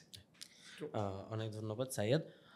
তুহিন, আপনার কাছে এই আপনি সম্প্রতি বলেছেন ইলেকশন কমিশনের সক্ষমতা যাচাইয়ের জন্য আসলে একটা স্থানীয় সরকার নির্বাচন করে তারপরে জাতীয় নির্বাচনের দিকে অগ্রসর হওয়া উচিত। আপনি আপনার অবস্থানটা ব্যাখ্যা করবেন কি? কারণ যেখানে আইনশৃঙ্খলা পরিস্থিতির এত বাজে অবস্থা, তারপর একটা স্থানীয় সরকার নির্বাচন হলে একদম খুবই মাইক্রো লেভেলে গিয়ে ইলেকশনটা করতে হয়, বুথগুলো মাইক্রো লেভেলে যায়, গ্রামে গ্রামে অলমোস্ট বুথ হয়। তো এত ম্যাসিভ একটা ইলেকশন, সক্ষমতার অবশ্যই বিষয় আছে, যাচাইয়েরও বিষয় আছে, কিন্তু একটা ম্যাসিভ একটা ইলেকশন এই মুহূর্তে করাটাকে ফিজিবল কিনা, দুইটা আনসারই আপনি করবেন। হ্যাঁ, আসলে আইন শৃঙ্খলার যে ব্যাপারগুলি, এখন আমরা যদি বলি যে আইন শৃঙ্খলার জন্য ইলেকশন করতে পারবো কি পারবো না আমরা, সেটা একটা কোয়েশ্চেন। যে আইন শৃঙ্খলা ধরেন এটা কিন্তু ভাইস ভার্সা, যেমন ধরেন দুই ধরনের কথাই কিন্তু আমরা বলি। একদিকে যেরকম আমরা বলি যে আইন শৃঙ্খলা বাজে থাকলে সেখানে একটা ইলেকশন আয়োজন করাটা যেরকম মুশকিল, আবার একই সাথে বাংলাদেশের এখন বর্তমান পরিস্থিতিতে কিন্তু মানুষ এটাও বলতেছে যে এই আইন শৃঙ্খলা নিয়ন্ত্রণে আনার জন্য একটা ইলেকশন দরকার। কিন্তু স্থানীয় সরকার নির্বাচনের সাথে তো আইন শৃঙ্খলা নিয়ন্ত্রণের না, সেটা হ্যাঁ ডেফিনেটলি সেটার কোনো সম্পর্ক নাই। আমি জাস্ট বললাম আর কি এই কথাটা। স্থানীয় সরকার নির্বাচনের ব্যাপারটা দেখেন যে স্থানীয় সরকার নির্বাচনের কথা কিন্তু আমরা ওই কারণেই বলছি, যদিও এখানে নির্বাচন কমিশন নির্বাচন যারা কমিশনের লোকজন আছেন তারা কি বলছেন এটা আমি ঠিক জানি না, বা তারা কি ভাবছেন আমি জানি না। তারা তাদের মতো কাজ করছেন, সরকার সরকারের মতো কাজ করছে। এটা এখানে সরকারের কাজে তো আমরা দখল দিতে পারি না, আমরা জাস্ট আমাদের দাবিটা করতে পারি। তো আমি যেই জায়গার থেকে কথাটা বলেছিলাম সেটা হলো যে এই নির্বাচন কমিশন কয়েকটা ব্যাপার কিন্তু সামনে আছে। একটা হলো যে ডিসেম্বরের মধ্যে যদি আমরা ইলেকশন করতে চাই, তাহলে এই যে জাতীয় ঐক্য কমিশন যেটা হয়েছে, সংস্কারের ইস্যুগুলি আছে, অন্তত দুইটা সংস্কার কমিশনের তো কিছু কিছু সংস্কার অবশ্যই হওয়া উচিত। একটা হলো নির্বাচন কমিশন, আর একটা হলো সংবিধান। সংবিধানের সংস্কার তো আর করা যাবে না, কিন্তু রূপরেখাটা তৈরি করা উচিত যে এটা কিভাবে কি হবে এবং এটা কোন দিকে যাবে। কারণ এই গভর্নমেন্ট নিশ্চয়ই সেটা সংস্কার করতে পারবে না। এটা সংস্কার যদি করেও সেটা আবার অ্যাপ্রুভ করার জন্য সেটার জন্য আলাদা সিস্টেম লাগবে, যেটা আমরা গণপরিষদ ইলেকশনের কথা বলছি। তো এই যে সিস্টেমটা, এই যে দুইটা জিনিস, নির্বাচন কমিশন আর সংবিধান, এটা ডেফিনেটলি এখানে তো কিছু সংস্কার কার্যক্রম করতে হবে। সো স্থানীয় সরকার নির্বাচনের কথাটা আসছে আসলে ওইখান থেকে। স্থানীয় সরকার নির্বাচন যেটা, স্থানীয় সরকার যে কমিশন, সেটাও কিন্তু করা হয়েছে, সেখানেও কিন্তু সংস্কার প্রস্তাবনা দেওয়া হচ্ছে। সো এই গভর্নমেন্ট বা এই নির্বাচন কমিশন ইসি, তারা কিন্তু ইসিটা হয় কিন্তু সংস্কারের আগেই, ইলেকশন কমিশন সংস্কারের প্রস্তাবনা আসার আগেই কিন্তু এই ইসিটা গঠিত হয় এবং তারা শপথও নিয়ে ফেলে এবং সেভাবেই চলছে। সুতরাং যদি কোনো ধরনের সংস্কার ছাড়া একটা সংসদ ইলেকশন হয়, সেটা ডেফিনেটলি বাজে মেসেজ দিবে, বা সেই মেসেজটা আসলে সেটা আসলে কি হবে। কারণ আমরা এখানে ইলেকশন কমিশন সংস্কার কমিশন করলাম, কিন্তু সংস্কার কমিশনের কোনো ধরনের রেকমেন্ডেশন, কোনো ধরনের সংস্কার ছাড়াই ইসি কাজ করছে, তাহলে সেটা খারাপ হবে। এবং সেইটার জন্য ইসির সক্ষমতা যাচাই, আমরা এই কথাটা বলেছিলাম যে ইসির যেই সক্ষমতা, ইসি আসলে এখন স্থানীয় সরকার নির্বাচন ইলেকশন আর সংসদ ইলেকশন দুটার মধ্যে পার্থক্যটা কই? পার্থক্যটা হলো যে স্থানীয় সরকার ইলেকশন যদিও অনেক মাইক্রো লেভেলের ইলেকশন, কিন্তু স্থানীয় সরকার ইলেকশনে দেখা যায় কি যে আমরা যে ন্যাশনাল ইলেকশনে যে রায়টগুলা দেখি তুলনামূলক কম। আমি যদি ভুল না করি, আমার মনে পড়ে যে প্রথম স্থানীয় সরকার নির্বাচনে প্রচণ্ড রকম রায়ট হয় হলো 2016 ইলেকশনে, যেটা বিয়ে করে আওয়ামী লীগ করে এবং যেখানে দলীয় প্রতীকে সর্বপ্রথম স্থানীয় সরকার ইলেকশন হয়। সেখানে প্রচুর মারপিট হয়, সম্ভবত 100-150 মতো লোক আহত হয়, নিহত হয় বিভিন্ন জায়গায় কয়েকজন, এবং প্রচণ্ড ব্লাডি একটা ইলেকশন ছিল সেটা, যেটা পরবর্তীতে বয়কট করে সম্ভবত বিএনপি। তো স্থানীয় সরকার নির্বাচন আর জাতীয় সরকার নির্বাচন, এটার মধ্যে কিন্তু ডিফারেন্সগুলি আছে। এই ডিফারেন্সগুলি হলো যে, যেমন দেখা গেছে যে স্থানীয় সরকার নির্বাচনে হয়তো মানে যারা স্থানীয় প্রতিনিধি আছে তারা ইলেকশন করতেছে, এখানে গভর্নমেন্টের ফর্ম করার কোনো বিষয় নেই। সুতরাং পলিটিক্যাল পার্টিগুলিও তুলনামূলক সহিষ্ণুতার পরিচয় দেয়, তুলনামূলক তারা একটু রিফ্রেইন করে নিজেদেরকে বিভিন্ন মেকানিজম থেকে। সুতরাং যদি আমরা সক্ষমতা যাচাই করতে চাই, ইসি বলি কিংবা সরকারের বলি, তাহলে এইরকম একটা ইলেকশন করে সে দেখতে পারে যে অ্যাকচুয়ালি ন্যাশনাল ইলেকশন। এখন ন্যাশনাল ইলেকশনে আমি যদি চলে যাই তাহলে there is no return back. এখানে তো আর আমি করতে পারবো না, কোনো মানে অ্যাওয়ে ব্যাক করতে পারবো না। সো আমি সক্ষমতা যাচাইয়ের জন্য যে ওকে ফাইন, আমি যে বলছি বারবার কথাটা যে আইন শৃঙ্খলা রক্ষাকারী, যেটা নাহিদ ইসলাম গতকালকে বলেছেন যে আইন শৃঙ্খলার কারণে ইলেকশন হয়তো এখন আছে কিনা অবস্থা, সেটা একটা কথা উনি বলেছেন। আবার অনেকে এটাও বলছেন যে আইন শৃঙ্খলা যেহেতু অনেক খারাপ হয়ে যাচ্ছে, ইলেকশনের দিকে আমাদের দ্রুত যাওয়া দরকার। তো এই যে ব্যাপারগুলি হচ্ছে, এগুলো তো হাইপোথেটিক্যাল। তো আসলে আমার মাঠে ফিল্ডে অবস্থাটা কি সেটা যাচাই করার জন্য এক ধরনের স্থানীয় সরকার নির্বাচনটা এক ধরনের একটা ফিল্টার হইতে পারে, সেটা যাচাই করে যে আসলে যে কথাগুলি মাঠে হাইপোথেটিক্যালি ঘুরছে সেটা আসলে ট্রু কিনা। এটা হলো একটা দিক। আরেকটা দিক হলো, যে দিক থেকে আমি কথাটা বলতে চাই, সেটা হলো যে সংস্কার। বাংলাদেশের মানুষ কিন্তু দুইটা জিনিস নিয়ে এখন টেনশন করতেছে, একটা হলো সংস্কার, একটা হলো ইলেকশন। কারণ বাংলাদেশের মানুষের সাইমultaneously দুইটা জিনিস নিয়ে টেনশন আছে। একদিকে মানুষ মানে যখনই কোনো সুশীল গভর্নমেন্ট আসে তখনই মানুষ চিন্তা করে, একদিকে সুশীল গভর্নমেন্ট বলতে বোঝাচ্ছি যে পলিটিশিয়ানদের বাইরের কোনো গভর্নমেন্ট, যেটা এই গভর্নমেন্টেরও একটা চরিত্র, যদি এরকম কোনো গভর্নমেন্ট আসে তখন মানুষ দুইটা জিনিস চিন্তা করে। একটা হলো যে আমাদের 1/11-এর অভিজ্ঞতা আছে, সেখান থেকে মানুষ চিন্তা করে যে ওকে ফাইন, তাহলে পলিটিক্স কি হ্যাম্পার্ড হচ্ছে কিনা বা হবে কিনা কোথাও, বা আসলে ইলেকশন পিছিয়ে যাবে কিনা, বা কোনো ধরনের বাজে সিচুয়েশন 1/11 সিচুয়েশন তৈরি হবে কিনা, এটা একটা মানুষের মধ্যে আশঙ্কা থাকে। মানুষের মধ্যে সাইমultaneously আরেকটা আশঙ্কাও থাকে, সেটা হলো যে সংস্কার, মানুষ সবসময় পলিটিক্যাল পার্টিসগুলির কাছ থেকে আসলে সেই অর্থে কোনো সংস্কারের প্রতিশ্রুতি বারবার পাইছে, কিন্তু সংস্কারটা পায়নি সেই অর্থে। সুতরাং মানুষের মধ্যে সাইমultaneously এই আশঙ্কাও থাকে যে যদি কোনো ধরনের সংস্কার আসে তাহলে হয়তো এখনই আসবে, পলিটিক্যাল পার্টিস আসলে তো আবার সেই যেই লাউ সেই কদু চলতে থাকবে। সো এই যে ডাবল টেনশন মানুষের মধ্যে, দ্বিমুখী একটা টেনশন, তারা একই সাথে সংস্কার নিয়ে সংস্কারটা আসলে আমরা যে ন্যূনতম বলি, বা যদি এটা মিড টার্ম হয়, যদি লং টার্ম হয়, যেই টার্মেই হোক, একটা সংস্কারের রূপরেখা, নির্বাচনের রূপরেখা যেরকম দিতে হবে, নির্বাচনের রূপরেখার জন্য সংস্কারের রূপরেখাও লাগবে। সো ডক্টর ইউনূসের নেতৃত্বে যে সরকারটি চলছে, তাদেরকে এটিও বলতে হবে যে তারা কি কি সংস্কার করছেন, কতটুকু সংস্কার করছেন, কতদিনের মধ্যে সংস্কার করছেন। কারণ সংস্কারের রূপরেখা যদি মানুষ না পায়, তাহলে ইলেকশনের রূপরেখা, ইলেকশনের কথা ডক্টর ইউনূস কি কারণে বারবার বলছেন আমি জানি না, হয়তো তার মানে পলিটিক্যাল পার্টিসগুলির সাথে উনি কথা বলেছেন, দেশের অন্যান্য এন্টিটির সাথে উনি কথা বলেছেন, উনি বলছেন যে ডিসেম্বরের মধ্যে ইলেকশন দিবেন। এখন ডিসেম্বরের মধ্যে ইলেকশন দিবেন, এই ব্যাপারে উনি কতটা ডিটারমাইন্ড, বা ওনার যে সরকারের প্ল্যান পলিসি, বা যেটা হলো গিয়ে যে টাইম ওয়াইজ যে কাজের যেই কি বলে ডিমার্কেশন, সেইখানে আসলে উনি কতটা ডিটারমাইন্ড এই ডিসেম্বরে করার ক্ষেত্রে, নির্বাচন করার ক্ষেত্রে, আই ডোন্ট নো। মানে সংস্কার, কারণ ওনার কাঁধে তো একটা সংস্কারের আছে, চাপ আছে। সেই সংস্কারটা উনি কতদিনের মধ্যে তাহলে করবেন এবং কি কি সংস্কার করবেন সেটা তো বলতে হবে আমাদের। কারণ আমরা তো এমনি ওকে মানে ডিসেম্বরে ইলেকশন দেবেন, okay fine, that's fine, but আপনি এর মধ্যে কি কি সংস্কার করতেছেন সেটা তো বলতে হবে। সংস্কারের রূপরেখা নিয়েও কিন্তু মানুষের মধ্যে একটা আছে, মানুষের মধ্যে একটা কি বলে একটা দ্বিধা আছে, একটা সংশয় আছে। সেই জায়গার থেকে যদি ইলেকশনের গাড়িটা আস্তে আস্তে চলা শুরু করে এবং ইলেকশনের গাড়িটা একটা ধারাবাহিক টাইম নিয়ে চলা শুরু করে, ইন দ্য মিন টাইম সংস্কারের কাজগুলি যদি উনি পরিষ্কার করতে পারেন, সেই জায়গার থেকেও কিন্তু আমরা স্থানীয় সরকার নির্বাচনের কথাটা বলছি। জি, অনেক ধন্যবাদ। একটা বিষয় একটু ক্লিয়ার করবেন, তত্ত্বাবধায়ক সরকার ব্যবস্থা পুনর্বহালের জন্য, পুনঃপ্রতিষ্ঠার জন্য একটি জনদাবি আছে, এই ব্যাপারে কি মনে করেন? জনগণের আস্থা পূরণ করতে এটাও একটা নির্বাচনী সংস্কার হিসেবে নেওয়া যায় কিনা? তত্ত্বাবধায়ক সরকার ডেফিনেটলি তত্ত্বাবধায়ক সরকারের তো আমার তো মনে হয় যে পঞ্চদশ সংশোধনী তো বাতিল হয়েছে, হ্যাঁ, এবং তত্ত্বাবধায়ক সরকার আইন তো ফিরে আসছে। এখন এটা তো একটা এটা নিয়ে পরবর্তীতে আরো আই থিঙ্ক ডিসকাশনের সুযোগ আছে, কারণ জিনিসটাকে একটা ফ্লড সিস্টেম অলরেডি ছিল, তারপর এটাকে সরায় দেওয়া হলো, আবার বাতিল হলো।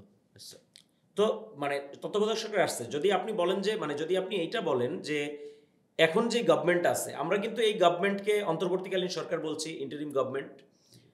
যদি বলেন যে এই গভর্নমেন্ট ইলেকশনের আগে আরেকটা তত্ত্বাবধায়ক সরকার, আমি একটু রিফ্রেশ করি, না এইবারের জন্য না, এটা সামনের জন্য।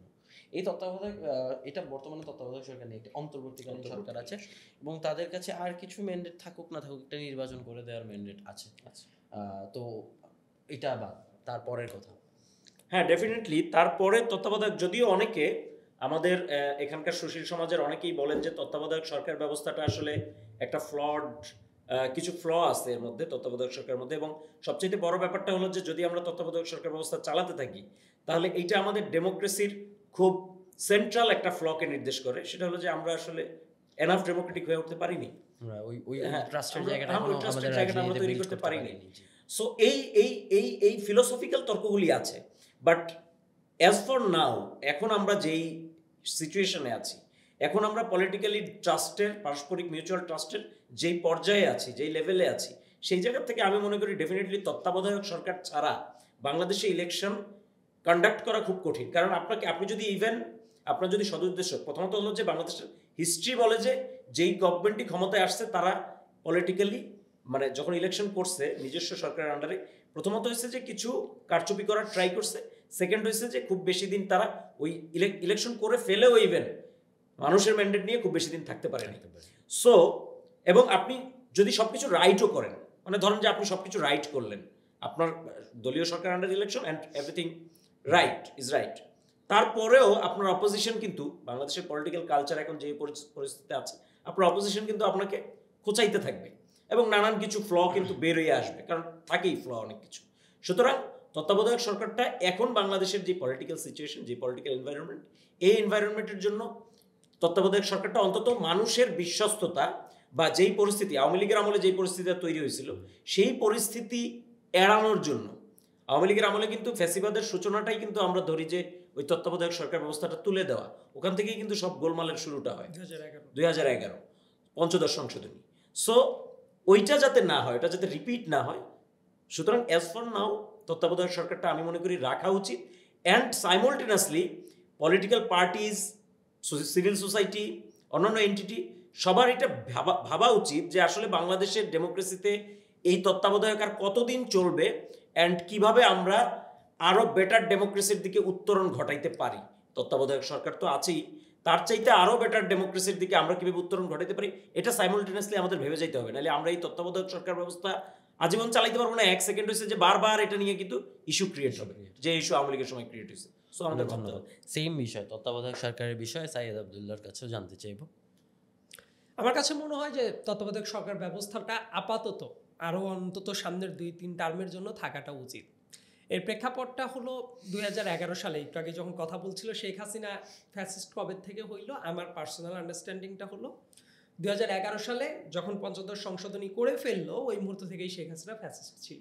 কারণ তার ইন্টেনশন খুবই ক্লিয়ার ছিল, সে তত্ত্বাবধায়ক সরকার বাতিল করে দিয়ে তার মতো লোকজন সেট আপ দিয়ে সে ইলেকশনটা করে আরও আরেকটা টার্ম সে ক্ষমতায় থাকবে এবং নির্বিঘ্নে থাকবে। এবং যে কাজটা করা হইলো ওই টাইমের কাজগুলাকে আসলে শুধু যদি বলা হয় যে সংশোধনী করা হয়েছে, ব্যাপারটা এইটাও না। কিছুদিন আগে পঞ্চদশ সংশোধনী কিন্তু আংশিক বাতিলও করা হয়, এবং এই যে মামলাটা ছিল বদিউল আলম মজুমদার সাহেব করেছিলেন, এবং পরবর্তীতে ইন্টারভিউর হিসেবে রাষ্ট্রের নাগরিকদের পক্ষ থেকে যারা যোগ দিয়েছিল, আমিও তার ভেতরে একজন ছিলাম। 4 জন পার্সোনাল ব্যক্তি আমরা যারা ছিলাম, আমরা বাংলাদেশের মানুষের পক্ষে যুক্ত হয়েছিলাম ওই মামলাতে, এবং আমিও যেহেতু তার একটা অংশ ছিলাম, খুব ভালো মতোই আমি ওই ব্যাপারটা একটু অ্যাটলিস্ট জানি। তো 2011 সালে যে রায়টার মাধ্যমে এই কাজটা করা হলো, বাংলাদেশের বিচার বিভাগকে কিভাবে ব্যবহার করা হয়েছে এটা ছিল একেবারে তার সুস্পষ্ট একটা প্রমাণ। ওই প্রধান বিচারপতি এবিএম খায়রুল হক বাংলাদেশের মানে ডেমোক্রেসিকে একদম সিঙ্গেল হ্যান্ডেডলি ধ্বংস করে দিল। এবিএম খায়রুল হকের নামে এখন যদিও অনেকেই বলতে চায় না বা বলে না, বা আমি ভুলেই গেছে কিনা আমি জানি না, সো তত্ত্বাবধায়ক সরকার ব্যবস্থা যে বাতিলের যে সংক্ষিপ্ত যে আদেশটা ছিল রায়টা, সেই জায়গাতেও কিন্তু ক্লিয়ারলি ডিকটেশন ছিল যে পরবর্তী আরো 2টা টার্মের জন্যই একদম। তত্ত্বাবধায়ক সরকার তো ব্যবস্থাটা রাখা রাখা হোক। যেত। একদম কিন্তু তারপরে ওই যে একটা কিন্তু কমিটি করা হয়, সেই কমিটির ভেতর বদিউল আলম মজুমদার সাহেবরাও ছিলেন। এই কারণে ওনার একটা বইও লিখেছেন এই 2024 সালের 7 জানুয়ারি ডামি ইলেকশনের আগে ওনার বইটা যখন পাবলিশড হয়, ওই বইয়ের ভেতরে ডিটেইলস বলা আছে। তো ওনারা যখন দেখা করতে গেল, কমিটির লোকজন যখন দেখা করতে গেল শেখ হাসিনার সাথে, দেখা করে আসার পরেই পুরাপুরি আমলে বদলে গেল এবং সংক্ষিপ্ত আদেশের কিন্তু মোটামুটি 1.5 বছরের পরে সম্ভবত এইটা পূর্ণাঙ্গ রায়ের দিকে যায় এবং লিখিত জিনিসটা বের হয়। এবং তখন যেটা দেখা গেল যে সংক্ষিপ্ত যে আদেশ ছিল এটা বাতিল হয়ে একদম তত্ত্বাবধায়ক সরকার ব্যবস্থাটাই পুরোপুরি বাতিল হয়ে গেল। তার মানে জুডিশিয়ারিকে ব্যবহার করে পুরোপুরি দেশের মানুষের সাথে একটা ছলনা করা হলো শেখ হাসিনার ডিরেক্ট হস্তক্ষেপে ABM খায়রুল হকের হাত ধরে। এবং যে কাজটা হলো হওয়ার পরে আলটিমেটলি বাংলাদেশে কি হলো, 2014 সালের 5 জানুয়ারির যে ইলেকশন, অর্থাৎ পুরোপুরি ইন্ডিয়া কর্তৃক প্রেসক্রাইব যে ইলেকশন, এর সাথে নিয়ে এসে সুজাতা সিং কিভাবে এসে বসিয়ে দিল, এরকম নগ্নভাবে হস্তক্ষেপ করার নজির আসলে পুরো পৃথিবীতেই খুব কম। ওই আলোচনায় না যাই, প্রশ্নের ট্র্যাক অন্যদিকে চলে যাবে।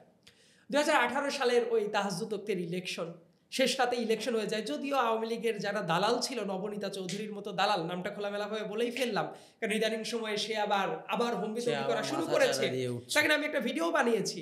ওই যে দালাল এত বড় একটা কারচুপি হয়ে গেল, সে খুঁজেই পাইল না কোনো প্রমাণ আছে কিনা। সে চিল্লা বলার চেষ্টা করলো, খালেদ ভাই এত বড় দেশে রাতে ইলেকশন হয়ে গেল, কোনো প্রমাণ আছে কিনা। মানে আমি সবসময় একটা কথা বলি যে প্রমাণ তাদের চোখেই থাকে যাদের দেখার মতো চোখ আছে। যাদের চোখটা দালালির পর্দা দিয়ে ঢেকে গেছে, আওয়ামী দালালিপনা দিয়ে, তারা দেখবে না, এটাই তো স্বাভাবিক। সো নবনীতার এটা দেখার কোনো কথাও না। নবনীতা যখন এসে আবার কথা বলছে, তখন মনে হয় তার আগে ওইটা ক্লিয়ার করা উচিত 2018 সালের ওই ইলেকশন, ওইটা তাহাজ্জুদ ওয়াক্তের ইলেকশন ছিল নাকি ফেয়ার ইলেকশন ছিল, এবং সেটা যদি হয় তাহলে নবনীতার জাতির কাছে মাপ চাওয়া উচিত কিনা, এই ব্যাপারটাও ভেবে রাখাটা দরকার। তো তারপর আমরা আসি তত্ত্বাবধায়ক সরকার ব্যবস্থা যেটা, এটা না থাকার কারণে কিন্তু ওই ইলেকশনটাও লেজেকুবরে অবস্থা। এবং ওই ইলেকশনে কিন্তু বিরোধী দল যারা ছিল তারা কিন্তু বিশ্বাস করেছিল, মানে শেখ হাসিনার প্রতি বিশ্বাস রেখে তারা একটা ইলেকশনে গেল এবং তারা যেটা বুঝে গেল যে শেখ হাসিনাকে অবিশ্বাস করেও লাভ নেই, শেখ হাসিনাকে বিশ্বাস করেও লাভ নেই, কারণ Sheikh Hasina is such kind of person. তো আলটিমেটলি 2024 সালের ডামি ইলেকশন, এটা শেখ হাসিনা নিজেই বলে দিল।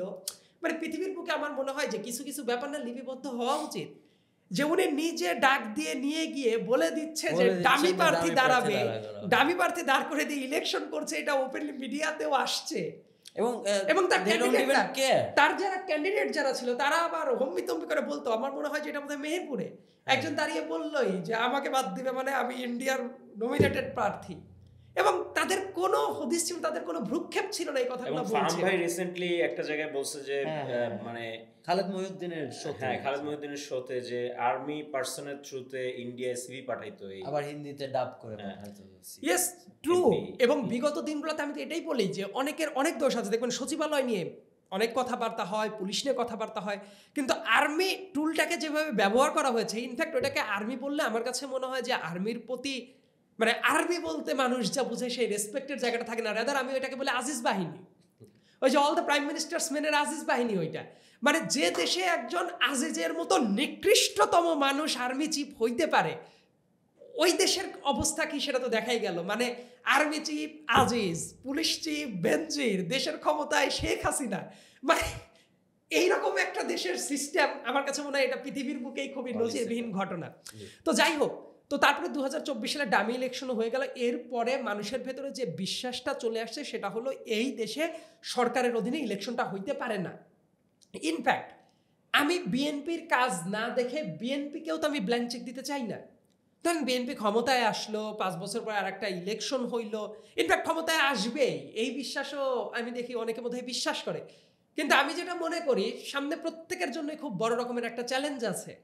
চ্যালেঞ্জের জায়গাটা হলো শুধু ইলেক্টেড হয়ে যাওয়াটা মানেই শেষ না, বরং অনেক সংকট শুরু হবে ইলেক্টেড হয়ে যাওয়ার পর থেকে। মূলত সংকটের শুরুটা হবে, এইটা অনেকেই এখনো বুঝতে পারছে না।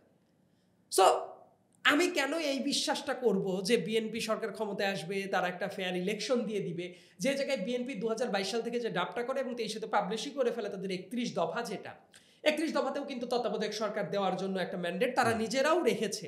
এবং আমার কাছে যেটা মনে হয় যে যদি ব্যবস্থাটা এইরকম থাকে, তত্ত্বাবধায়ক সরকার নাই, বিএনপিরও নেতাকর্মীরা ভাবতে পারে ঠিক আছে আমাদের হাতে সব আছে, স্টেট মেশিনারি ইউজ করে আমরাও আর একটা ওই হাসিনা স্টাইল একটা ইলেকশন করি, আমরাই ক্ষমতাতে থাকবো। আবার অনেকেই আছে পার্টির হাইকমান্ডের নির্দেশের বাইরে গিয়েও, কারণ আপনি যখন ইলেকশন করছেন লোকাল পাওয়ারটাও খুব গুরুত্বপূর্ণ, তারা ওইটা ব্যবহার করে তারা ওই জায়গায় হম্বি তম্বি দেখাইতেই পারে। সো এই জন্য ফর দ্য টাইম বিং আমার কাছে মনে পরের আরও 2-3টা টার্মের জন্য তত্ত্বাবধায়ক সরকার ব্যবস্থাটা থাকা উচিত। এবং এর ভেতরে যদি একটা বেটার ডেমোক্রেটিক প্র্যাকটিস বাংলাদেশে গড়ে ওঠে তখন হয়তো বা আমরা ভাবতে পারি যে এই সিস্টেমটা না থেকে তখন হয়তো আগাতে পারে কিনা। কারণ আমেরিকায় খুব ফেয়ারলি ইলেকশন হচ্ছে, যে এক্সিস্টিং প্রেসিডেন্ট সিটে বসে আছেন, নভেম্বরে ইলেকশন হচ্ছে, জানুয়ারির পরের বছরের জানুয়ারির 20 তারিখে ক্ষমতা হ্যান্ডওভার হয়ে যাচ্ছে। সো বাংলাদেশে যদি পরের 2-3 টার্মের পরে দেখা যায় সত্যি সত্যি ভালো একটা জায়গায় আসছে, তখন তত্ত্বাবধায়ক সরকার দরকার হবে না। কিন্তু অ্যাজ অফ নাও পরের 2-3টা টার্মের জন্য তত্ত্বাবধায়ক সরকারের দরকার আছে। কারণ হাসিনাকে যেহেতু বিশ্বাস করা যায় না, পরেও যারা ক্ষমতায় আসবে তাদেরকেও এই মুহূর্তে ব্ল্যাঙ্ক চেক দিয়ে বিশ্বাস করার মতো কোনো কারণ নাই। তারা যদি কাজ দেখাতে পারে তখন হয়তো বা বিশ্বাস করলেও করা যেতে পারে। ঠিক আছে সাইয়েদ, এই ব্যাপারে আমি একটা জিনিস, মানে what ever happened in July August, এর আগে গত 15 বছরেও যা হয়েছে, জুলাই আগস্ট পরবর্তী সিচুয়েশনে জাতিসংঘ একটি তদন্ত করা শুরু করে, এবং জাতিসংঘের তদন্তকে অবশ্যই ক্রেডিবিলিটি আমাদের দিতে হবে, কারণ তারা একদম অন গ্রাউন্ড রিপোর্ট নিয়ে নিজেদের লোকজন দিয়ে তদন্ত করি, এটা আমার আপনার কথায় তদন্ত হয় না। তো আফটার অল দিস জাতিসংঘ তদন্ত প্রতিবেদন বের হলো এবং এখানে খুব ম্যাসিভ রিভিলেশনস আসলো। তারপর গত পরশু জাতিসংঘ থেকে জেনেভাতে একটি প্রোগ্রাম অর্গানাইজ করা হলো, এবং জেনেভার প্রোগ্রামের মূল বিষয়বস্তু ছিল সেই রিপোর্টটি, এবং এখানে শুধু গভর্নমেন্টের থেকে রিপ্রেজেন্টেটিভস, সিভিল সোসাইটির রিপ্রেজেন্টেটিভস সবাই উপস্থিত ছিলেন এবং কথা হলো। আফটার অল দিস থিংস আপনি কি মনে করেন যে আওয়ামী লীগের বাংলাদেশের রাজনীতিতে কোনো রকমের রেলেভেন্স আছে? এই প্রশ্নটার উত্তর আসলে আমার মনে হয় অনেক ভাস্ট। সেটা আলোচনা করার পার্সপেক্টিভ, আমরা কোন পার্সপেক্টিভ থেকে আলোচনা করছি এটা বুঝতে পারাটা জরুরি। আমি বর্তমানে আপনাকে একটু রিফ্রেশ করে দিই, আপনার জন্য একটু সহজ হতে পারে। আওয়ামী লীগের যে টিপিক্যাল ভোট ব্যাংকের কথা আমরা বলি বা জানি, বা ওয়েস্টমিনস্টার ডেমোক্রেসিতে যেরকমটা থাকে, সেইটা তো আসলে চলে যায়নি দেশ থেকে। ওই পার্সপেক্টিভ থেকে আপনি যদি প্রিসাইজলি বর্তমানে যদি আপনি হিসাব করেন যে আওয়ামী লীগের বেঁচে আছে কিনা, উত্তর হইলো আওয়ামী লীগ নামে না বেঁচে থাকতে পারে। ধরেন লগি লীগ, বৈঠা লীগ, ছাতু লীগ, বিভিন্ন লিগে থাকতেই পারে, ডাকাত লীগ, হোয়াট এভার। সো এখন আপনি যদি খেয়াল করেন যে এই মানুষগুলো, অনেক মানুষ আছে তারা এটা বিশ্বাস করতো ধর্মের মতো। আওয়ামী লীগ মোটামুটি একটা ধর্মের যেসব ক্রাইটেরিয়া থাকে, আওয়ামী লীগ নিজেদেরকে ওই লেভেলেই নিয়ে যাচ্ছিল। তাদের পয়গম্বর ছিল, তাদের এমন কোনো ব্যক্তি ছিল যাদের বিরুদ্ধে কোনো কথাই বলা যাইতো না, তাদের একদম ওই আমলেই মানে তারা শ্রদ্ধা নিবেদন করতো, পূজা দেওয়ার মতো করে বিভিন্ন ক্রাইটেরিয়া ছিল।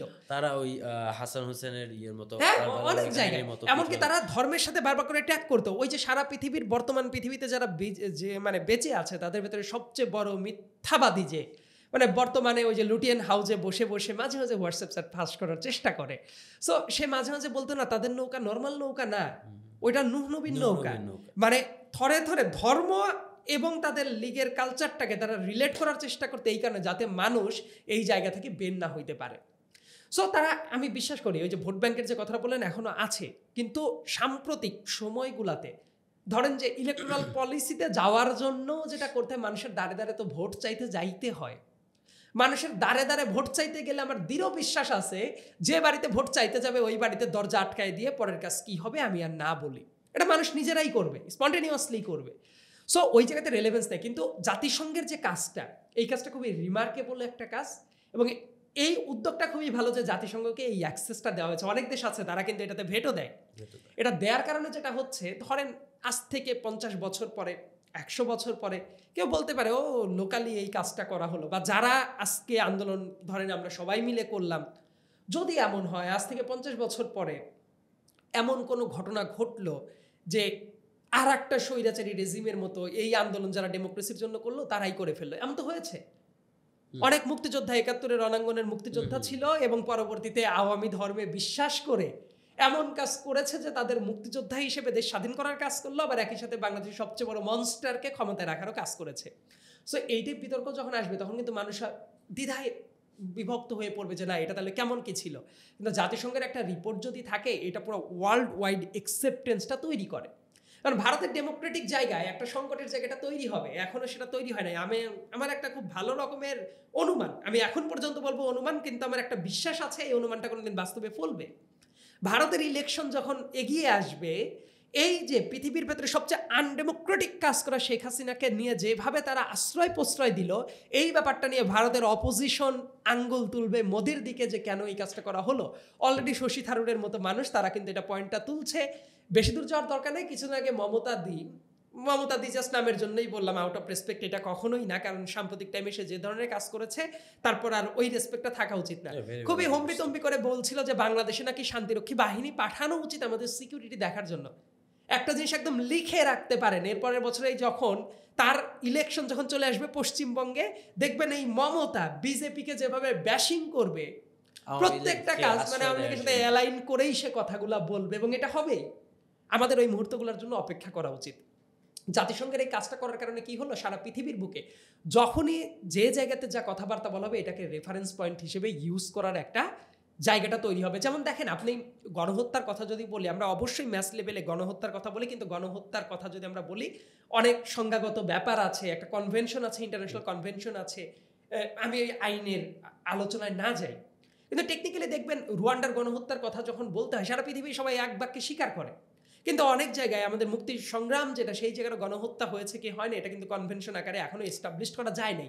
এই ব্যর্থতার জায়গাটা হলো যেভাবে চেতনা ফলানোর চেষ্টা করেছে, কিন্তু কাগজে কলমে যেভাবে কাজ করার দরকার ছিল সেই কাজটা তো করা হয় নাই। সো অনেক জায়গায় সেই ত্রুটিপূর্ণ জায়গাটা রয়ে গেছে, যেটা আমার মনে হয় যে সামনে আরও কাজ করাটা উচিত। আমাদের মানে বাংলাদেশের মুক্তির সংগ্রামের দিকে মানুষের যে স্ট্রাগল, সেইটা ওয়ার্ল্ড ওয়াইড অ্যাকসেপ্টেন্সের একটা দরকারটা আছে। যাই হোক, তো জাতিসংঘ যখন কাজটা করলো, দেখবেন যে বর্ণনাগুলো উঠে আসছে, এই বর্ণনাগুলো উঠে আসার মিনিংটা হলো শেখ হাসিনা বাংলাদেশের রাজনীতিতে আর পুনর্বাসিত হইতে পারবে না। অনেকেই বলতেই পারে, অনেকে আশা নিয়ে বসে আছে যে শেখ হাসিনা কখন আসবে, আসার পরেই তারা আবার কিভাবে আসবে, আমরা কিভাবে পালিয়ে যাব, এটা দেখার জন্য ওয়েট করছে। টুপ করে তো ঢোকা দূরের থাক, তার যে বর্তমানে বয়স এবং পলিটিক্যাল যে অবস্থা সবকিছু মিলে শেখ হাসিনা পুনর্বাসিত হওয়াটা টেকনিক্যালি আর পসিবল না। কিন্তু আমি কিন্তু শেখ হাসিনার পুনর্বাসিত হওয়া নিয়ে আমি লিস্ট বদার্ড। কিন্তু ব্যাপারটা হলো ওই যে লগি লীগ, বৈঠা লীগ, মরিচ লীগ, ডাকাত লীগ, অভিনেতা লীগ, এই টাইপ মানুষ যারা আছে তারা কিন্তু কোনো না কোনো ক্যাপাসিটিতে ভিন্ন কোনো ব্যানারে হোক বিভিন্নভাবে ওই আইডিওলজিটা নিয়ে ব্যাক করলেও করতে পারে, যদি না বাংলাদেশে বর্তমানে অন্য কোনো রাজনৈতিক ধারা, একটা সেন্ট্রিস্ট ধারা নিয়ে যদি গড়ে না ওঠে এবং প্রত্যেকে যদি আবার অপকর্ম শুরু করে, তাহলে তারা কথা বলাটার স্পেসটা পেয়ে যাবে। কিন্তু জাতিসংঘের এই কাজটা যেভাবে হলো, এবং আমার মনে হয় যে আরও কিছু কাজ আছে, শুধু মুখের কথা না, একদম কাগজে কলমে ডকুমেন্টেড হওয়াটা জরুরি। জাতিসংঘের এটা হওয়ার কারণে যেটা হবে, শেখ হাসিনা এমনই একটা অচ্ছুত বস্তুতে পরিণত হবে, তাকে নিয়ে যারা কথা বলে ভারতও কোনোদিন গর্ব করে কখনো বলতে পারবে না যে শেখ হাসিনাকে আশ্রয় দিয়েছি। দেখেন, দালাই লামাকে আশ্রয় দেওয়ার কারণে ভারত অনেক জায়গায় কিন্তু ক্রেডিটটা নিতে পারে, যে দালাই লামার পর যখন নিপীড়ন চালাচ্ছে অন্য একটা দেশ, তখন আমরা আশ্রয় দিয়েছি। পৃথিবীর অনেক দেশই আছে, অনেককে আশ্রয় দেওয়াটা তাদের ডেমোক্রেটিক কালচারের জন্য এটা তারা গর্ব করে বলে বেড়ায়। কিন্তু ভারত কোনোদিন, তারা বলতে পারে সংখ্যার হিসাবে পৃথিবীর সবচেয়ে বড় ডেমোক্রেটিক দেশ, সবচেয়ে বড় সংখ্যার হিসাবে, মানে ভোটের রাজনীতির কথা যদি বলি, কিন্তু কোনোদিন তারা এইটা গর্ব করে বলতে পারবে না শেখ হাসিনাকে আশ্রয় দিয়েছে। কারণ শেখ হাসিনা শুধুমাত্র একটা অটোক্রেটিক রেজিম চালাতো, ব্যাপারটা এইটাই না, শেখ হাসিনা সংখ্যালঘুদের পর নিপীড়নটা চালাইতো, যেটা অনেক ডাটা নিয়ে অনেকেই ভুলভাল কথাবার্তা বলে। শেখ হাসিনার পতন হওয়ার পরে একটা অস্ত্র নিয়ে মানুষ অনেক খেলার চেষ্টা করেছে যে সংখ্যালঘুদের পর নিপীড়ন চালাচ্ছে, শেখ হাসিনা প্রোটেক্ট করতো। এটা যে কত বড় একটা মিথ্যা কথা, ডাটা নিয়ে কাজ করলেই বোঝা যায়। 2011 সাল থেকে শুরু করে 2014 সাল থেকে শুরু করে আপনি নাসিরনগরের কথা যদি বলেন, রামুর কথা যদি বলেন, পাবনার সাথিয়ার কথা যদি বলেন, সাতক্ষীরার কথা যদি বলেন, প্রত্যেকটা জায়গায় দেখবেন সংখ্যালঘুদের পর যে নিপীড়নের ডাটা, সেটা শেখ হাসিনার আমলের চেয়ে বেশি কোনো আমলে কখনোই হয় নাই। বাংলাদেশে অনেক মানুষজন আছে, ঢাকা বিশ্ববিদ্যালয়ের প্রফেসর আবুল বারাকাত ডাটা সন্ত্রাস চালিয়েছে রীতিমতো, এবং এই যে ডাটা সন্ত্রাস চালিয়ে যে ইমেজটা দাঁড় করিয়েছে, সেটা হলো যে এই শেখ হাসিনার রেজিমটা হলো মানে সংখ্যালঘুদের পর প্রোটেকশন দেয়। 2021 সালে পূজার টাইমে যে নিপীড়নটা চালানো হয় সংখ্যালঘুদের উপরে, চিন্তা করে দেখেন তো বাংলাদেশের অন্য কোনো টাইমে কোনো পূজার সময় এতটা অরক্ষিত ছিল কিনা। এবং সেই সময়ে যখন তদন্ত করতে দেখা গেছে কারা কারা আক্রমণ চালাচ্ছে, দেখবেন কোনো ছাত্রলীগের পান্ডা, যুবলীগের পান্ডা তারা এই কাজটা করছে। আবার এই আন্দোলনের টাইমে রিয়া গোপের মতো ছোট্ট মেয়েটা, সেই মেয়েটার তো আনন্দে থাকার কথা ছিল তাদের বাবা মায়ের কোলে। রিয়া গোপকে যে মেরে ফেললো রুমের ভেতরে, বাসার ভেতরে সে খেলছিল, এই রিয়া গোপকে মারলো কে? হাসিনার পুলিশ। কিন্তু ইন্টারেস্টিং ফ্যাক্টটা দেখেন, শাহবাগে 5 আগস্টের পরে যখন সংখ্যালঘু নিপীড়নের পর দাঁড়িয়ে গেল, রিয়া গোপের ছবিটা নিয়ে তারা দাঁড়িয়ে গেল। তো রিয়া গোপকে মারলো কে? শেখ হাসিনা। 9 জন মানুষকে, 9 জন সংখ্যালঘু মানুষ, সংখ্যাটা আরো কম বেশি হতে পারে আই গেস, এখনো তো যেহেতু পুরাটা ডিসকভার্ড না। সো ইন দ্যাট সেন্স এই 9 জনকে মারলো কে? শেখ হাসিনা।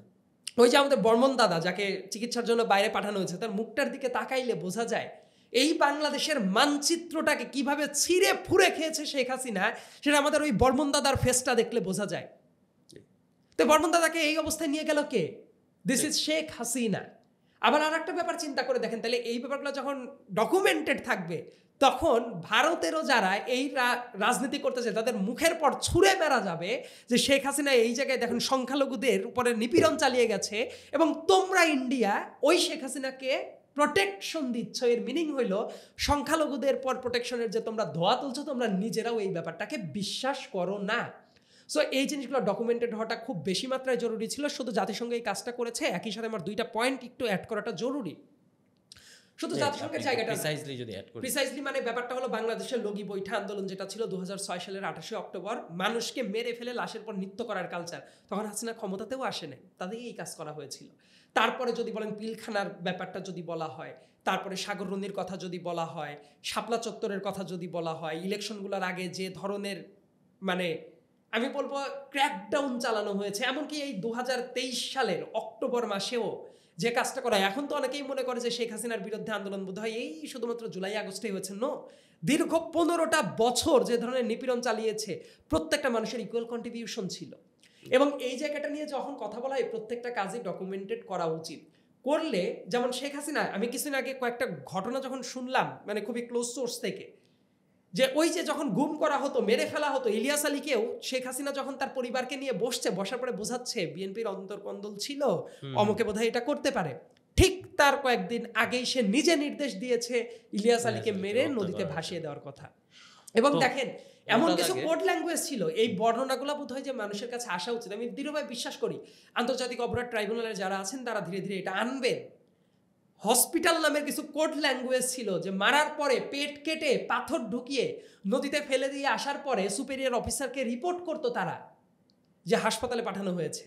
এই যে হাসপাতালে পাঠানো হয়েছে, এটার মিনিংটা হলো আশেপাশে যারা আছে অনেকে যাতে বুঝতে না পারে, পার্টিকুলার ব্যক্তি ছাড়া, এই হাসপাতাল মানে হইল একটা নদী, নদীর ভেতরে কোন এলাকায় গিয়ে এটা ডাম্পিং করা হয়েছে, ওই জায়গাটার কোড নাম ছিল হাসপাতাল।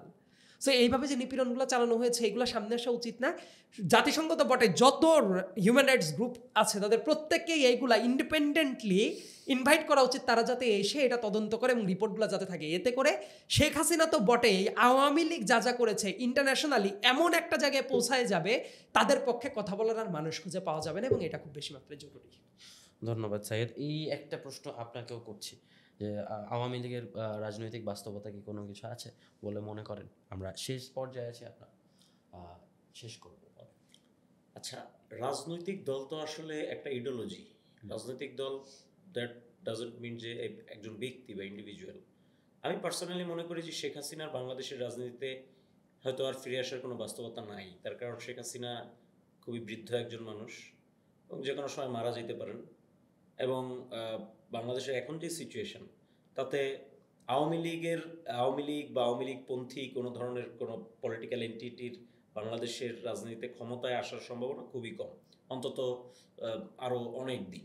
সো এর মধ্যে শেখ হাসিনা মারা যেতে পারেন।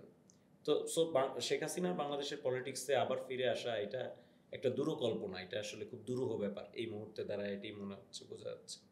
বাট আপনি যদি পলিটিক্যাল ইডিওলজির কথা বলেন, তাহলে বাংলাদেশে কিছু সার্টেন পলিটিক্যাল ইডিওলজি দীর্ঘদিন যাবৎ আছে বাংলাদেশে, এবং বাংলাদেশে যে ভোটের রাজনীতি, সেখানে কিন্তু ভোটার বেসডটা গড়ে উঠছে ওই সার্টেন পলিটিক্যাল ইডিওলজিকে কেন্দ্র করে।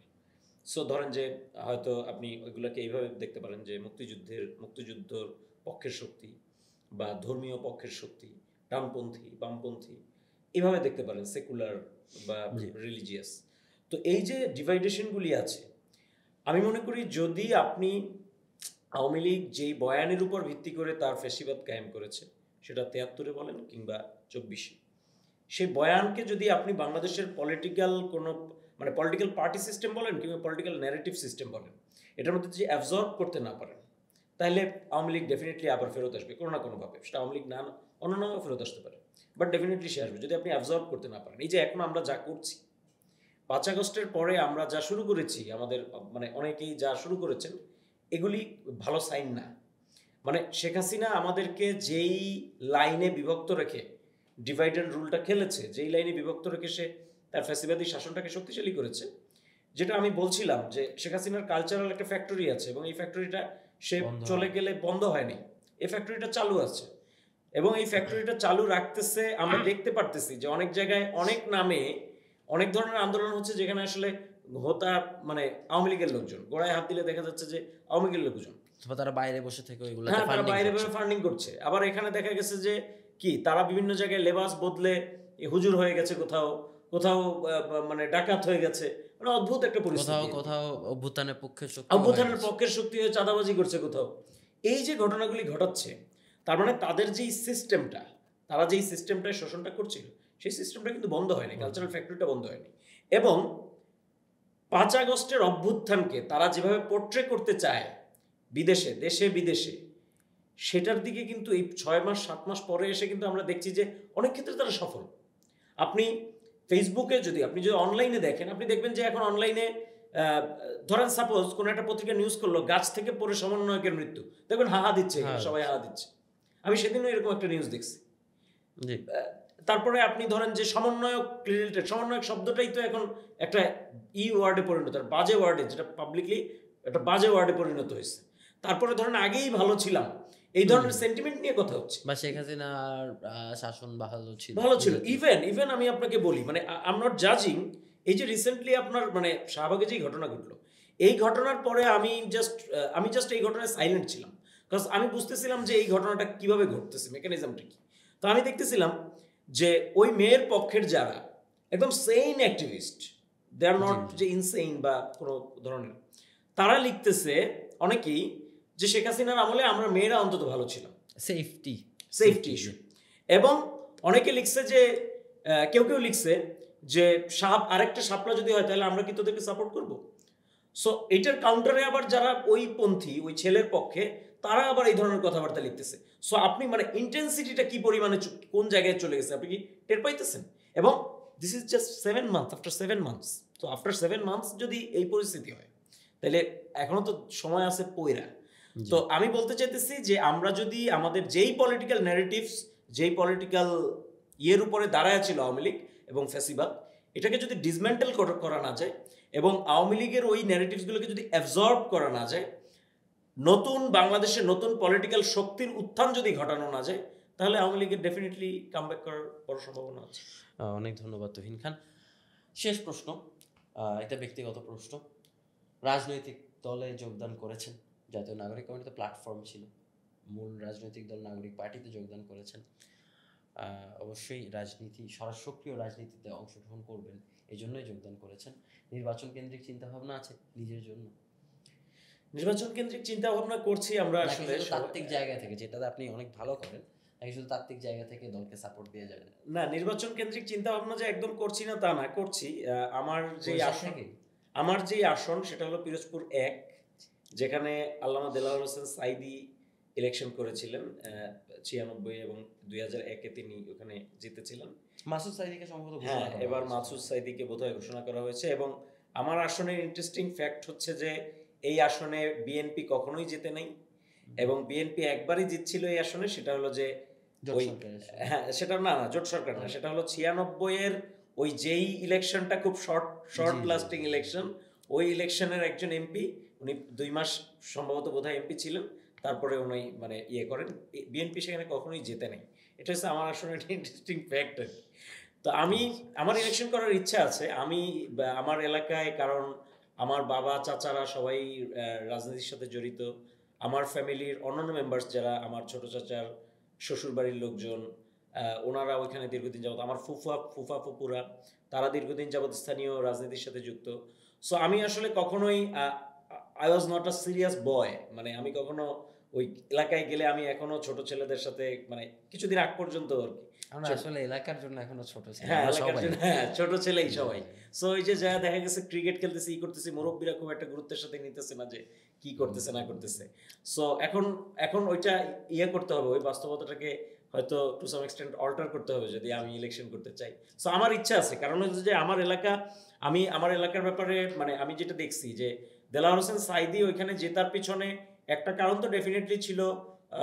আবার ওই এলাকার ডাইনামিক্সটা আপনি দেখেন, ওই এলাকা কিন্তু হিন্দু অধ্যুষিত। হ্যাঁ, সেটা আমি জানি। হ্যাঁ, এবং হলো গিয়ে শুধু সাইদের ভোট হ্যাঁ, ব্যাংকের ভোট বিষয়টা ব্যাংক, হ্যাঁ, খুবই খুবই হ্যাঁ, কমপ্লেক্স কমপ্লেক্স সিচুয়েশন। কিন্তু ওনার জেতার একটা বড় কারণ ছিল যে ওই এলাকাটা তো একটু মানে আপনি জানেন যে দক্ষিণবঙ্গ একটু এমনি উন্নয়নের দিক থেকে পিছিয়ে পড়া জনপদ, এবং আমাদের এলাকা আরো পিছিয়ে পড়া একটা পিরোজপুর ইন্দুরকানি যে এলাকা পিরোজপুরে, উনি বেশ কিছু উন্নয়ন প্রকল্প হাতে নিছিলেন এবং সো ওইটার ফলে এই ঘটনাগুলি ঘটছে, ওনার ভোট ব্যাংকটা আরো ইয়ে হয়েছে, বাড়ছে। তো ধরেন আমার মনে হয় কি, আমি কখনো আসলে জনসেবা টাইপ জিনিসপত্র ভাবি নাই নিজের জন্য, ওই যে মানে মানুষের সামনে দাঁড়ায় হাত উঁচু করে গলায় মালা নিয়ে, এরকম কখনো ভাবি নাই। বাট মানে এখন আমার কাছে মনে হয় কি যে আমরা যে অভ্যুত্থান করছি, ইভেন পলিটিক্স করার কথাও আমি কখনো ভাবি নাই। যদি আওয়ামী সরকার আমাকে শিবির ট্যাগ দিয়ে জেলে না দিত ফার্স্ট ইয়ারে ইউনিভার্সিটি, তাহলে আমি কখনো হয়তো ইয়েও করতাম না, মানে আমি কখনো পলিটিক্সেই আসতাম না, লেখালেখি টেখালেখি এগুলিই করতাম, কবিতা টবিতা লিখতাম আর কি। তো এখন আমার কাছে মনে হয় যে এই অভ্যুত্থানটা আমরা মানে যেভাবেই হোক করে ফেলছি, অ্যান্ড হিস্ট্রির একটা ব্যাপক বড় দায় আমাদের কাঁধে এসে, আমি এটা ভার ফিল করি মাঝে মধ্যে, মানে এত অল্প বয়সে আমাদের উপরে, অল্প বয়সী মানে আমাদের হিসেবে অল্প বয়সে অনেক বড় একটা ভার কাঁধে এসে পড়ছে। এমন ভার যে আপনি দেখেন বাংলাদেশের সিচুয়েশন, আপনি যদি চিন্তা করেন যে Awami League as a party gone অন্তত আগামী 50 বছরের জন্য, আমি যদি একটা অ্যামাউন্ট বলি, বা 30 বছর হোপসো। তারপরে ধরেন এখানে আছে বিএনপি, জামায়াত, আর কোনো স্টাবলিশ পার্টি নেই। সো বাংলাদেশের গণতন্ত্রের জন্য এটা একটা অশনি সংকেত। আমি মনে করি বাংলাদেশের গণতন্ত্র, ধরেন এই প্রজন্ম, যেই প্রজন্মটা অভ্যুত্থান করছে, তারা যদি বাংলাদেশের রাজনীতিতে কোনো একটা দিশা দিতে না পারে, তাহলে এটা ভবিষ্যতে এটার জন্য সাফার করতে হবে বাংলাদেশের মানুষকে, পিপলকে, এবং অভ্যুত্থান যারা করছে তাদেরও সাফার করতে হবে মোস্ট প্রবাবলি। সো ওই জায়গা থেকে আমি আসলে এখন চিন্তা করতেছি যে রাজনীতিতে যুক্ত হইলাম, এখন আমার এলাকায় রাজনীতি করারও ইচ্ছা আছে, ইলেকশন করারও ইচ্ছা আছে, এলাকায় কিছু কাজবাজও হয়তো করছি, এর মধ্যে করার চেষ্টা করছি আর কি, দেখা যাক। সেই জন্য আপনার জন্য অনেক শুভকামনা থাকলো, নতুনরা রাজনীতিতে আসবে, সক্রিয় রাজনীতিতে আসবে, এটাই তো আমরা চাই। সাইয়েদ, শেষ প্রশ্ন, রাজনীতি নিয়ে তো অনেক কথাবার্তা হলো, আপনি প্রতিনিয়ত বলেন, প্রতিদিন একাধিক জায়গায় বলেন, আজকে আমাদের এখানে বলছেন, নিজেকে সক্রিয় রাজনীতিতে দেখেন, বা সামনে নির্বাচন আসলে আপনি কোনোভাবে নির্বাচনে প্রতিদ্বন্দ্বিতা করার চিন্তা ভাবনা করছেন কিনা? রাজনীতি মানে আমার কাছে যেটা আন্ডারস্ট্যান্ডিং, মানুষ রাজনীতিরই জীব, সেটা একটা আর ভিন্ন দীর্ঘদিন জিনিস। যাবত আমি রাজনীতির ভেতরেই, আমি রাজনীতির বাইরের কোনো মানুষ না, দীর্ঘদিন যাবত রাজনীতির ভেতরেরই মেকানিজমেরই মানুষ। তো সামনে কি হবে আসলে সেটা সময়ের পরই ছেড়ে দেওয়া উচিত, সময় কারেক্ট থিংটা বলবে, let's wait for the time. But আমার কাছে যেটা মনে হয় যে বাংলাদেশ আসলে জেনুইন কন্ট্রিবিউশনের না, এটা পডকাস্ট হইতেছে না, এটা টক শো না, টক শো। আমার কাছে মনে হয় যে জেনুইন কন্ট্রিবিউশন করার জন্য অ্যাটলিস্ট ইলেকটোরাল পলিসির ভেতরে না ঢুকলে বাংলাদেশের মানুষের জন্য যে কাজ করা সেই জায়গাটার ক্ষেত্রটা একটু কমে যায়। তো সেটা হইতেও পারে আমার নিজের জেলা হলে বলেন না যে আপনি ইলেকশন করবেন, বলতে সমস্যা কি, না করলে বলেন যে আমি দাঁড়াবো। আমি আসলে ব্যাপারটাকে, আমি টাইমটাকে খুবই প্রায়োরিটি দেই, প্রত্যেকটা মুহূর্তে যে টাইম তো বদলে যায় বিভিন্ন সময়, সো টাইমের পরই ছেড়ে দেই। তবে আমি বিশ্বাস করি যে ইলেকটোরাল পলিসির দিকে যেতেও পারি। আপনি বের করতে পারেন না, তুই আপনার ব্যর্থতা, আপনি একটা আনসার বের করতে পারলেন না, না আমারও ব্যর্থতা, আমি দায় স্বীকার করি। টক শো করতে করতে উনি টক শো ফরম্যাটে ঢুকে গেছে, ওনাকে পডকাস্টে বেশি করাইতে হবে। না, কিছু ক্ষেত্রে সময়ের পর ছেড়ে দেওয়া উচিত, যে কারণ আমি তো জানি না কালকে বেঁচে থাকবো। আপনি আপনার দর্শককে একটা স্পাইস দেন, আপনি মানে করবেন কি করবেন না সেটা আপনি বলেন, আপনি মিথ্যা কথা বলেন। ব্যক্তিগতভাবে মনে করি আমি সবচেয়ে বোকা মানুষ, এবং যারা শুনে তারা খুবই চালাক মানুষ, এবং অডিয়েন্সকে আমি কখনোই বোকা মনে করি না। সো তারা ভয়ঙ্কর রূপে তারা চালাক। সো তাদের আসলে বলার থ্যাংক ইউ, ঠিক আছে, বুঝতে পারছি। অনেক ধন্যবাদ, আপনাদের ব্যস্ত শিডিউলের মধ্যে আমাদের জন্য একটু সময় বের করেছেন। অলসো রোজার সময়, এই টাইমে সময় বের করা, তিনজনের সময় মেলানো, সবার সময় মেলানো একটু ডিফিকাল্ট। আপনাকেও ধন্যবাদ, খুবই প্রাণবন্ত একটা আলোচনা। ধন্যবাদ আপনাদেরকে, আপনাদের জন্যই শো, দর্শকদের জন্য শো। সুপ্রিয় দর্শক, আপনাদেরকে ধন্যবাদ আমাদের সাথে থাকার জন্য। পরের পর্বে ইনশাল্লাহ আবার দেখা হবে, ততক্ষণ পর্যন্ত আমাদের সাথে থাকুন। আল্লাহ হাফেজ।